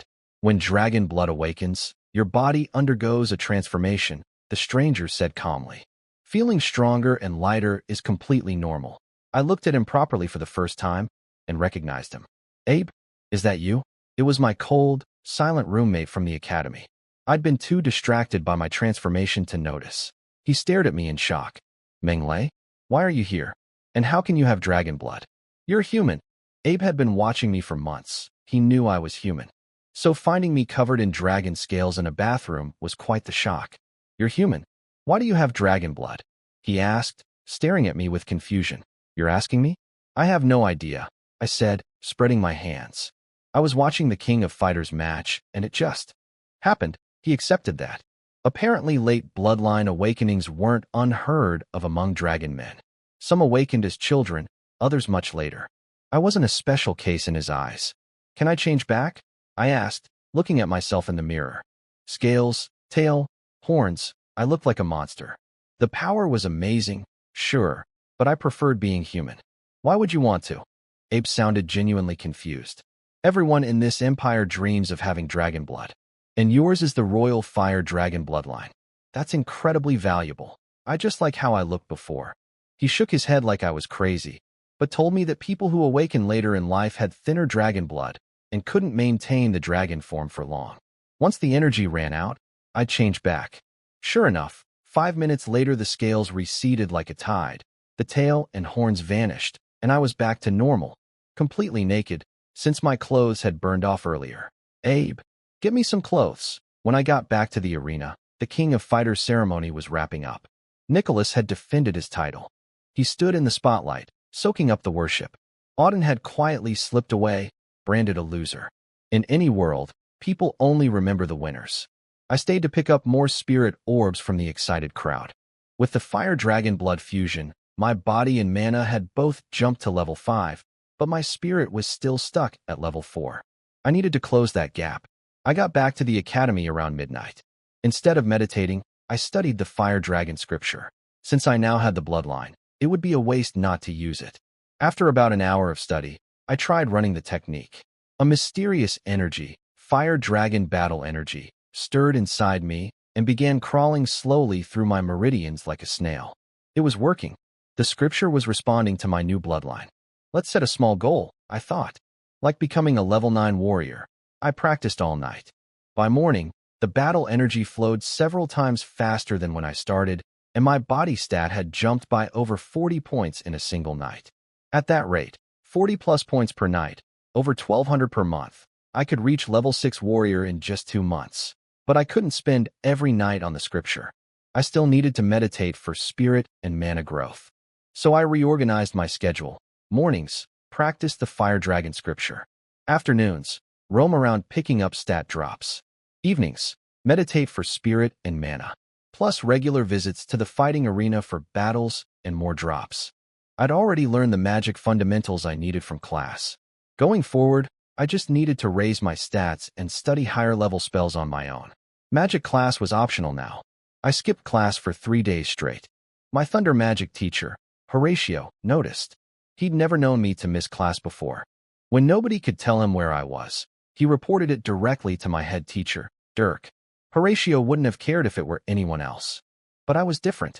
He'd invested his hopes in me and didn't want to see me throw it away. What? That kid hasn't been to class in 3 days? I had no idea my teachers were worried about my absence. That afternoon, I walked to the flame fighting arena instead of taking a magic car. I had plenty of time, and walking through busy areas meant more drops to collect. I passed through the magic device market, the slave market, the magic core exchange, the mercenary hall, and a warrior academy. The hall was excellent, body and spirit both up over 100 points. Way better than a night of meditation. Inside the academy, I picked up mana orbs. Outside, body stat orbs were everywhere. Two different hunting grounds for two different needs. That evening, I arrived at Bronze Arena number 20 for my very first fight. Bronze arenas were nothing like the Golden Flame Death stage. Cheaper tickets, simpler setup. But that meant the audience was huge. Minor nobles, small merchants, well-off farmers. Regular working people who came to unwind after a long day, eating snacks and drinking beer. 3 drum beats silenced the crowd. Spotlights hit the stage. Welcome, ladies and gentlemen. Tonight's first fighter, 2-star bronze fighter, Bull Harrell. A minotaur leaped onto the stage. 2.5 meters tall, muscles like boulders, 2 curved black horns gleaming on his head. He flexed his chest and roared. The crowd loved it. Our second fighter is a newcomer who joined just 3 days ago. Tonight is his very first match. The audience groaned. A rookie? Boring. Nobody cared about new fighters. But don't be disappointed, because this newcomer is something our entire arena rarely sees. He is a mage. Dead silence. Then an explosion of excitement. A mage fighter? These people might never get another chance to see one. And the arena required at least level 4 mage status to qualify. This was special. Please welcome the noble mage, Arthur Galen. I'd picked a stage name. No way I was using my real one. I was a student at Fire Dragon Magic Academy. If word got out, there'd be trouble. I stepped out from the dark corner, lightning crackling around my entire body. I wore a golden mask to hide my face. The electricity made me look mysterious and powerful, exactly the image a mage should project. The crowd went wild. Mage? Mage? Mage. Up in a VIP box, I didn't know it, but Uno was watching me through the window, having already figured out who I really was. He was worried. If the top recruit of Fire Dragon Magic Academy got killed in his arena, he'd have a lot of explaining to do. The host announced the rules. Real combat, no holding back. The fight ends only when one side surrenders, gets knocked out, or dies. The arena fell silent. Every eye locked onto the stage. Bull Harrell snorted 2 streams of white mist from his nostrils and glared at me with those huge cow eyes. Mage? Just give up now before I crush your skinny arms and legs into powder. You're welcome to try, I said calmly from behind my mask. Take this, he bellowed and charged, his hooves hammering the stage like a tank, fist aimed straight at my face. The bull charged at me like a tank, his massive fist aimed straight at my head. The crowd screamed his name. He was a minotaur, half man, half bull, and minotaurs were among the physically strongest of all beastmen races, even stronger than lionmen or tigermen in pure power. But I had no intention of meeting him head-on. I stood still and began chanting. He closed the distance in seconds, his enormous fist crashing down toward my skull. A 5-level warrior with the strength to crush boulders. If that connected, I was dead. He grinned, already imagining my blood on the stage. I'd learned from the announcer that this guy was a former slave, captured by the Fire Dragon Kingdom and tortured. He hated everyone, dragonmen, humans, all of us. In his 10 previous victories, he'd killed every single opponent. They called him the cold-blood bull demon, but the instant his fist came down, I vanished. Just disappeared. He froze, looked around wildly. The crowd shouted, "Above you! He's above you!" He looked up and saw blinding light. A massive thunder serpent crashed down from above and swallowed him whole. Lightning crackled across his body. But the bull was tough. He didn't fall. He roared and fought against the electricity with sheer willpower. A level 3 spell wasn't enough to bring him down. That was fine. I never expected it to be. I just needed a few seconds. While he struggled with the thunder serpent, I gathered thunder elements for a level 4 spell, Thunderstorm. He broke free after only 4 seconds and charged again, bellowing with rage. I stood perfectly still, watching him come. His fist rose for the killing blow. At the last possible moment, I opened my eyes. Thunderstorm, blinding lightning erupted from everywhere and engulfed him completely. His agonized bellowing echoed through the arena. But I knew even this might not finish him, so I followed up immediately with another level 4 spell. Raging Thunder from the Heavens. The most powerful single-target level 4 spell slammed into him while he was still trapped in the storm. That should be enough. The arena went completely silent. Nearly 100,000 spectators sat frozen, staring at the lightning-wrapped bull. They'd watched fights here for years, but never seen anything like this. Magic combat was pure spectacle. Thunder serpents, lightning storms, bolts from the sky. It was like watching a movie with real special effects. Compared to two warriors punching each other, this was art. One word, amazing, a minor noble shouted. I've watched fights for years and never seen a mage on stage. This was worth every coin. 3 spells in a row, and it's over. So this is what mage combat looks like. Up in his private box, Uno was watching me with puzzled eyes. He knew I was supposed to be a human level 4 mage, but I dodged the bull's attack with speed no human mage should have. Something about me didn't add up. The bull was still standing, barely. Then, like a falling tree, he crashed face first onto the stage, black smoke rising from his body. The winner is Arthur Galen. The crowd erupted. They chanted my stage name over and over. Just one fight, and I already had fans. I didn't care much about the fame, though. I was busy doing what I'd really come here for. Ding. Fusion successful. Spirit 3. Ding. Fusion successful. Wealth 21. The real victory was all the drops falling from the excited crowd around me. My first fight was a clean win. The 1,000 gold coins of appearance fee made it even sweeter. 100 attribute points, just like that. Combined with all the drops I'd collected throughout the day, my spirit was knocking on the door of level 5. I spent a little gold to push it over the edge. Race, human, fire dragon bloodline. Wealth, 22,614 gold coins. Body, level 5 warrior, 2,729/5,000. Spirit, level 5 mage, 2,014/5,000. Mana, level 5 mage, 2,316/5,000. Level 5 warrior and level 5 mage. I was officially a dual cultivator, training both body and magic. Lots of dragon men did the same thing, so it wasn't unusual in this world. And the advantage in real combat was enormous. I had no plans to give up either path. I got back to the academy past midnight, meditated until morning, ate breakfast, and sat down to practice the fire dragon scripture. After 3 days of training, the fire dragon battle energy inside me was growing thicker and faster with every cycle. Each rotation purified my dragon blood a tiny bit more. When the blood couldn't be purified any further, I'd be able to transform into an actual fire dragon. I heard you haven't been to class in 3 days, Abe said from the stairs, watching me with his usual cold expression. That's right, and I'm not going back. Magic class isn't useful for me anymore. I'd rather train on my own. He frowned, probably thought I was being arrogant. A mere level 3 mage saying he didn't need classes taught by level 8 mages? But he just snorted quietly and left. Then my magic communicator buzzed.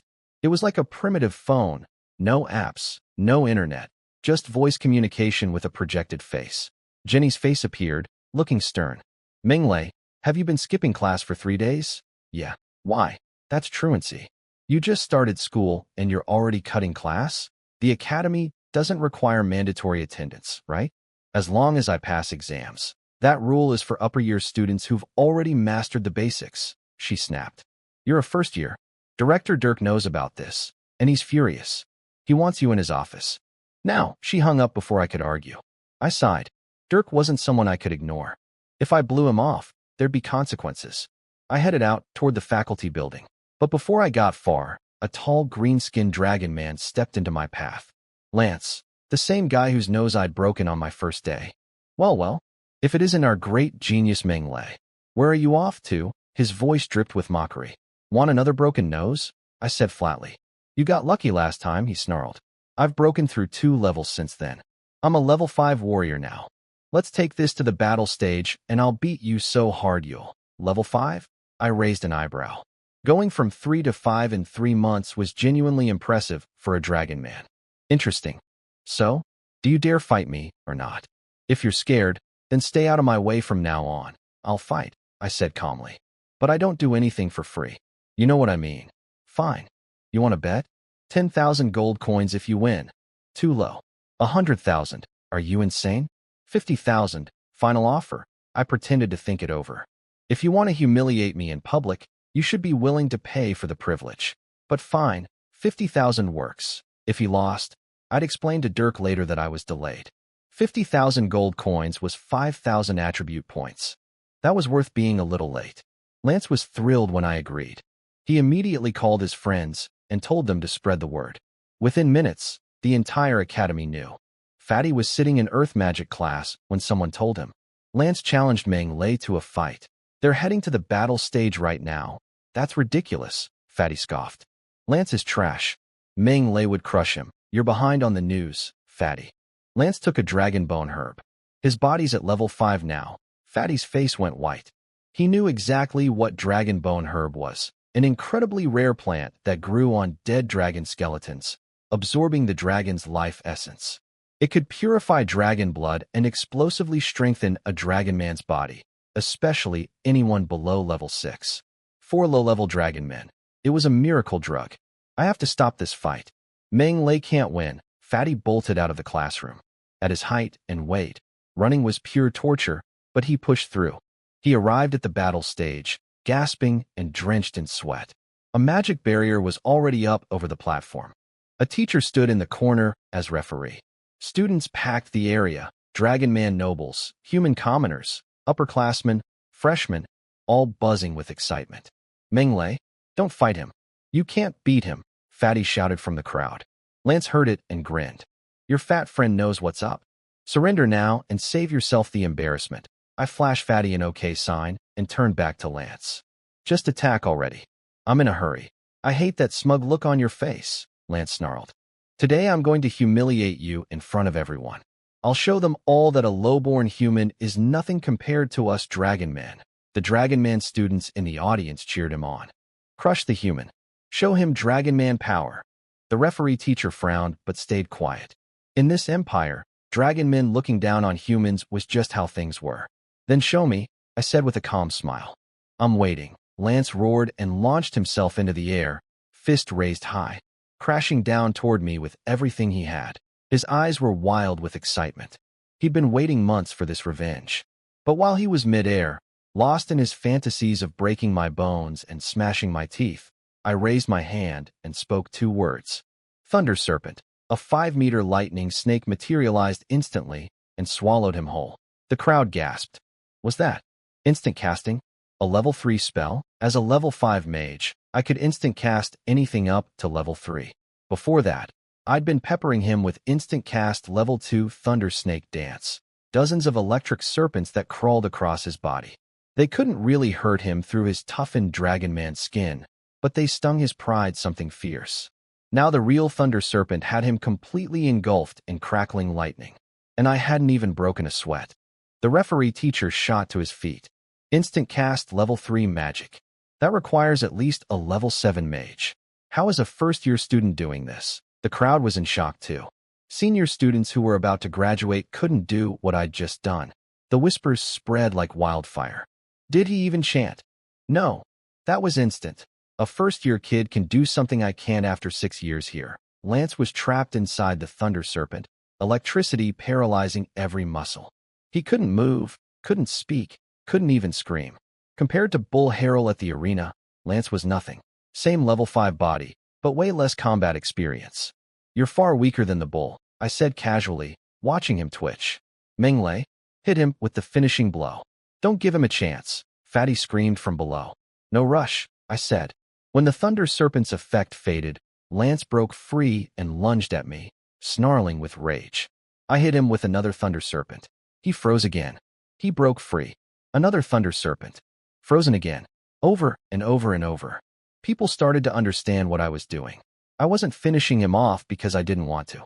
I was deliberately using the same low-level spell to humiliate him, proving that even his powered-up level 5 body meant nothing to me. I was toying with him like a cat with a mouse. Tears of humiliation rolled down Lance's face. Using weak magic to bully someone weaker, that's cowardly. Release him now, a dragon man upperclassman shouted at me from the crowd. I turned and looked at him with a half-smile. Want to take his place? Come on up. The senior's eyes darted away. He was a 5th-year, level 5 mage, but he'd just watched me paralyze a level 5 warrior over and over without breaking a sweat. If he stepped up, he'd end up looking even worse than Lance. If you're not coming up, shut your mouth and stop embarrassing yourself, I said coldly. He slunk away without another word. The Dragon Man nobles in the audience were furious. This is outrageous. Someone should teach this human a lesson, but not one of them stepped forward. Not even the 6th-year seniors about to graduate. Against someone who could instant cast level 3 spells, they'd all lose. Meanwhile, the human students in the crowd were quietly celebrating. In this kingdom, humans were always beneath dragon men. Human students, especially commoners, got bullied constantly and never dared fight back. Watching me humiliate Lance and silence a senior dragon man felt like winning a war. Finally, the referee spoke up. "Menglei, that's enough?" I nodded. I made my point. I chanted one last spell, Raging Thunder from the Heavens, the strongest single-target level 4 attack magic. The bolt crashed down and swallowed Lance completely. Lance collapsed under the final lightning strike, completely drained of fighting ability. I collected my 50,000 gold coins and walked away while the Dragon Man nobles seethed in silence. Fatty ran up to me, buzzing with excitement. "How did you instant cast level 3 magic? Are you a level 7 mage already? Would you believe me if I said yes?" "Not really." "Then don't ask." He wanted to celebrate with a fancy dinner, but I had to go see Director Dirk first. The moment I mentioned that name, Fatty's face changed, and he disappeared faster than I'd ever seen him move. I found Dirk in his office, surrounded by towering bookshelves crammed with magic texts. He didn't scold me right away. Instead, he gestured at his collection proudly and told me about his philosophy. Magic is vast and deep, like the stars in the sky. Even if we spend our entire lives studying, we can barely glimpse a fraction of its truth. All we can do is study diligently and hope to understand a little. I was genuinely moved. No wonder this man had become a level 9 peak mage at only 50-something years old, just one step from holy domain. That kind of dedication deserved respect. "You have incredible talent," he said, looking straight at me. "But talent is just the key that opens the door. How much treasure you take depends entirely on your effort. Do you understand?" "I understand." "So will you stop skipping class?" "I will keep skipping," I answered without hesitation. His face went through about 5 different colors. He'd spent all that time carefully building up to an inspiring speech, and I'd just thrown it in the trash with 2 words.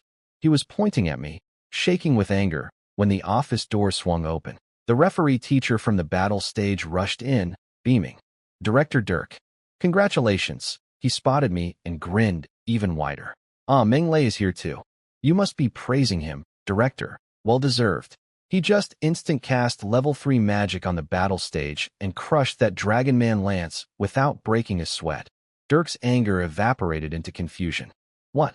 Menglei instant cast level 3 magic?" The referee explained everything. Dirk stared at me, stunned. "Only level 7 mages can instant cast level 3 spells. You were level 3 at midterms. How?" "I accidentally broke through," I said, scratching my head. "I'm level 4 now." I held back my real level. Telling people I was level 5 after just a few months would raise too many questions. Accidentally, both teachers looked at each other, speechless. Then Dirk frowned again. "Even at level 4, you shouldn't be able to instant cast level 3. That defies all known rules. Maybe my mental power is just really strong," I offered vaguely. "How strong exactly?" the referee asked. "Have you measured it recently?" "Not since midterms." And I was hiding my real level back then. Dirk waved his hand. "No need to test. If he can instant cast level 3 magic, his mental power must be near level 7 at minimum. Testing would be pointless." The referee nodded. "At your age, with that kind of mental power, your future is limitless, Menglei." "Thank you, sir," I smiled politely. But the truth was, my ability to instant cast wasn't really about mental power at all. It was the system. The spells I'd picked up through fusion came with a deeper understanding than what normal study could provide. That was my real secret, and one I intended to keep. The truth about my instant casting was simple. Any spell the system had picked up and fused into me, I could cast instantly. No chanting needed. Level 3, 4, 5, even higher. The only limit was my mana pool. At level 5, I could fire off a few level 5 spells before running dry. Anything bigger would drain me completely. It was an absurd advantage. In any fight against a mage my level, I'd always have the upper hand, and that edge would never go away. The reason I'd been chanting during fights before was partly to look normal. I didn't want to be dragged off to a lab for dissection, and partly because some of my spells were ones I'd actually learned the regular way, not through the system. Those I had to chant like everyone else. Dirk and the referee teacher both concluded that my mental power must be incredibly strong from birth. That explanation worked perfectly for me. Better they think I was born gifted than discover the real secret. You can skip class, Dirk finally said, giving in. But don't let your magic studies fall behind. I'll be watching your progress. If I think you're slacking, you're going back to the classroom. Understood, teacher. After that, I settled into my routine without any more interruptions. Mornings, fire dragon scripture. Afternoons, picking up drops around the city. Evenings, arena fights and meditation. 3 months flew by. One night, instead of meditating, I took a real bath and actually slept. After almost half a year without sleep, it felt incredible. I woke up close to noon. Fatty and Daniel knocked on my door, both looking cheerful. Winter break starts today, Fatty announced. You going home, home? The word hit me harder than I expected. My mind drifted, not to Beast Village, where I'd spent barely a month, but to Earth, to the coastal city where I'd lived my real life. To my nagging parents, my mischievous little son, my sharp-tongued but loving wife, and the warm home-cooked meals waiting on the table. Since coming to this world, I'd buried those memories as deep as I could. I'd forced myself to accept this new reality, to focus on survival, on getting stronger. But now, with that one simple question, the floodgates opened and everything came rushing back. My eyes stung. I miss you all, I whispered silently. Menglei? You okay? Fatty and Daniel noticed my expression. It's nothing, I said, taking a deep breath and pushing the memories back down. Just homesick. Of course I'm going back for the break. They bought it. Fatty sighed about how he'd miss us during the month-long vacation. Daniel looked a bit sad too. Come on, don't be so dramatic, I said, forcing a smile. How about we have one big blowout today before we split up? My treat. Let's go to Jushin Tower. I heard they serve dishes made from high-level magic beast meat. Best food in the whole capital. Fatty's eyes went wide. You know about Jushin Tower? That place is insanely expensive. This is going to hurt. That day, Fatty, Daniel, and I stuffed ourselves at Jushin Tower. We ate like kings, drank like sailors, and celebrated the end of our first semester. It was the most fun I'd had in months. But when we walked out, Fatty looked like someone had died. That meal had wiped out almost all his spending money. Relax, it was only 10,000 coins, I said. I'll treat you next semester. You don't understand, he wailed. My old man gives me 20,000 a month, and this month's money just arrived, and it's already gone. How am I supposed to survive winter break? 20,000 gold coins. Monthly allowance. For a kid. Meanwhile, I was risking my life at the fighting arena and running around collecting drops all day, and my monthly income was barely more than that. The gap between noble kids and regular people was infuriating. Daniel was licking his lips, still savoring the memory of the garlic-roasted sun moon god frog. Fatty nearly snapped. That frog was a level 7 magic beast. One whole frog costs 30,000 coins, and that single dish was over 4,000. That got my attention. A level 7 magic beast worth 30,000 gold coins. That was 3,000 attribute points. And Fatty said most level 7 beasts started at 100,000 coins. If I could hunt one of those. Too dangerous, Fatty shuddered. A level 7 beast would destroy us. Forget about it. Just thinking out loud, I laughed. After we split up, I headed to the magic device market. Winter break was coming, and I planned to go back to Beast Village and spend time hunting in the Beast Forest. Not just for drops and experience, but for magic cores and beast carcasses to sell. Fatty's conversation had taught me that dead beasts were worth serious money. I couldn't just leave them rotting in the forest. I needed a storage device. A space ring. I walked into a shop. A fox woman greeted me with a seductive smile, fluffy red tail swaying behind her. I forced myself to look at the merchandise instead. What space rings do you have? She showed me the options, 10 cubic meters, 50, or 100. I asked for the biggest. She pulled out a black ring with a red crystal. This is our beloved series, 119 cubic meters of storage. Exquisite craftsmanship, elegant design, encrusted with red ridge crystal. How much? Original price, 15,340,000 gold coins. But we're running a promotion, 20% off, 15 million. Maybe show me the 50 cubic meter ones, I said, my eye twitching. A flash of disappointment crossed the foxwoman's face. She'd clearly been hoping I was a wealthy noble mage. 50 cubic meters ranges from 1.5 million to 5.8 million. My forehead was sweating now. What's the cheapest ring you have? She pointed at a tiny ring at the very bottom of the display case. This one, 1 cubic meter of storage. Original price, 190,000 gold coins, 190,000. For the cheapest, smallest storage ring in the shop. Never mind. Forget it. I practically ran out of the store. Even if someone sold me, they couldn't get that kind of money. The cheapest space ring cost more than everything I owned put together. Behind me, I could practically hear the foxwoman thinking, broke loser. Why bother coming in if you can't afford anything? I was still annoyed about the space ring situation. Half a year of saving, fighting, and grinding. And I couldn't even afford the cheapest storage device in the shop. 19 million? Forget it. I headed to the fighting arena to blow off steam. Tonight, I was fighting at Silver Arena number 7, a huge step up from bronze.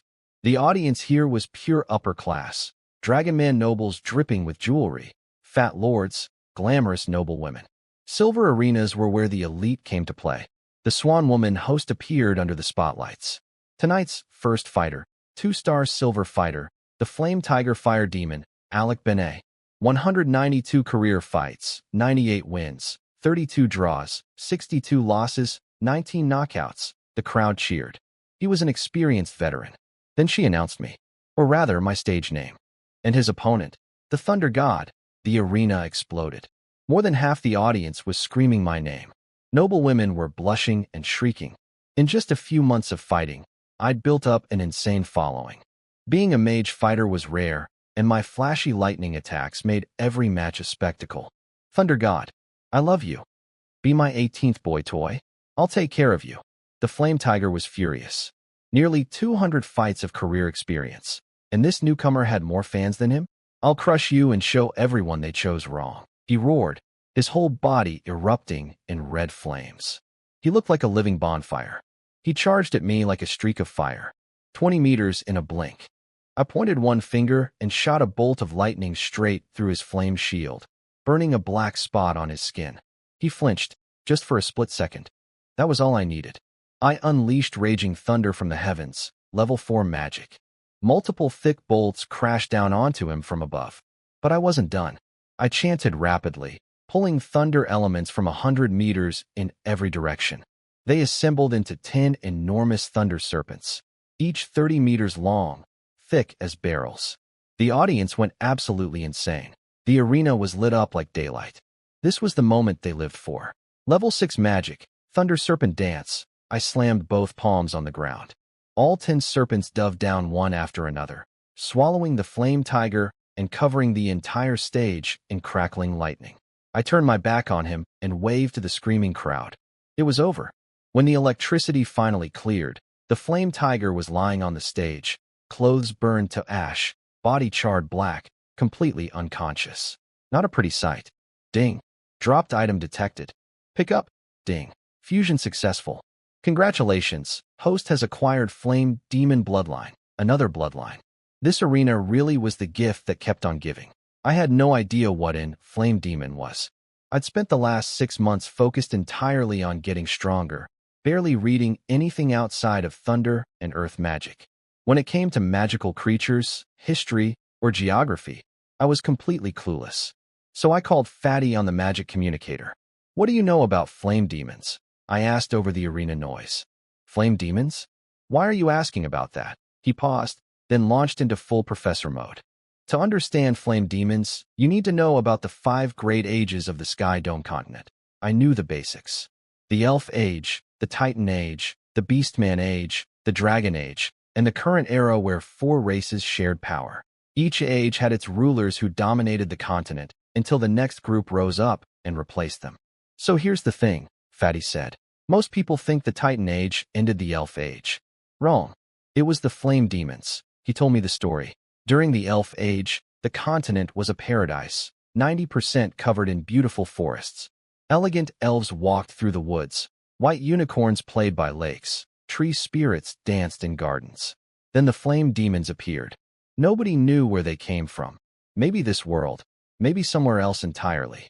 They were terrifying fire creatures with burning eyes and manes of living flame. Everywhere they went, forests turned to ash. In less than a century, they destroyed everything the ancient elves depended on. The elves eventually united with other races and wiped out the flame demons, but the victory cost them everything. They were so weakened that the Titans seized power and took over. So the flame demons were strong enough to bring down the ancient elves at the peak of their power? I asked, stunned. The ancient elves kept the Titans completely suppressed, Fatty said. If even they fell to the flame demons, what does that tell you? I asked if any flame demons still existed. True flame demons? Probably extinct. But creatures carrying flame demon bloodline? Definitely still out there. They rampaged across the continent for so long. They must have left descendants. After hanging up, I thought it over. The flame tiger I'd just beaten must have been one of those descendants. That's why the system picked up a flame demon bloodline from him. Before I could think further, heat surged through my body. I recognized the feeling immediately, bloodline fusion. I sprinted to the bathroom. The moment I closed the door, blood-red flames erupted from my skin, exactly like the fire that had covered the flame tiger during our fight. Except mine had wisps of black smoke mixed in. The pain hit like a freight train, tearing, burning agony through every nerve. I'd been through this before with the fire dragon blood, and my stronger mental power helped me hold back the screams. But my face was twisted in pain, sweat pouring down like rain. This is really something, I gasped through gritted teeth. My skin turned dark black. My arms stretched longer, fingernails extending into claws. Steel-like bristles pushed through the skin on my back. A tail like a bull's grew from my lower back. And on my head, for sharp horns sprouted. Too long, too short, like a demon's crown. I looked in the mirror when it was over. Black skin, yellow eyes, bristling mane, elongated powerful arms, a tail, and flames dancing across my entire body. Not exactly handsome, actually kind of ugly. But the power surging through me was unmistakable. My body had just gotten massively stronger, comparable to the boost from the fire dragon blood.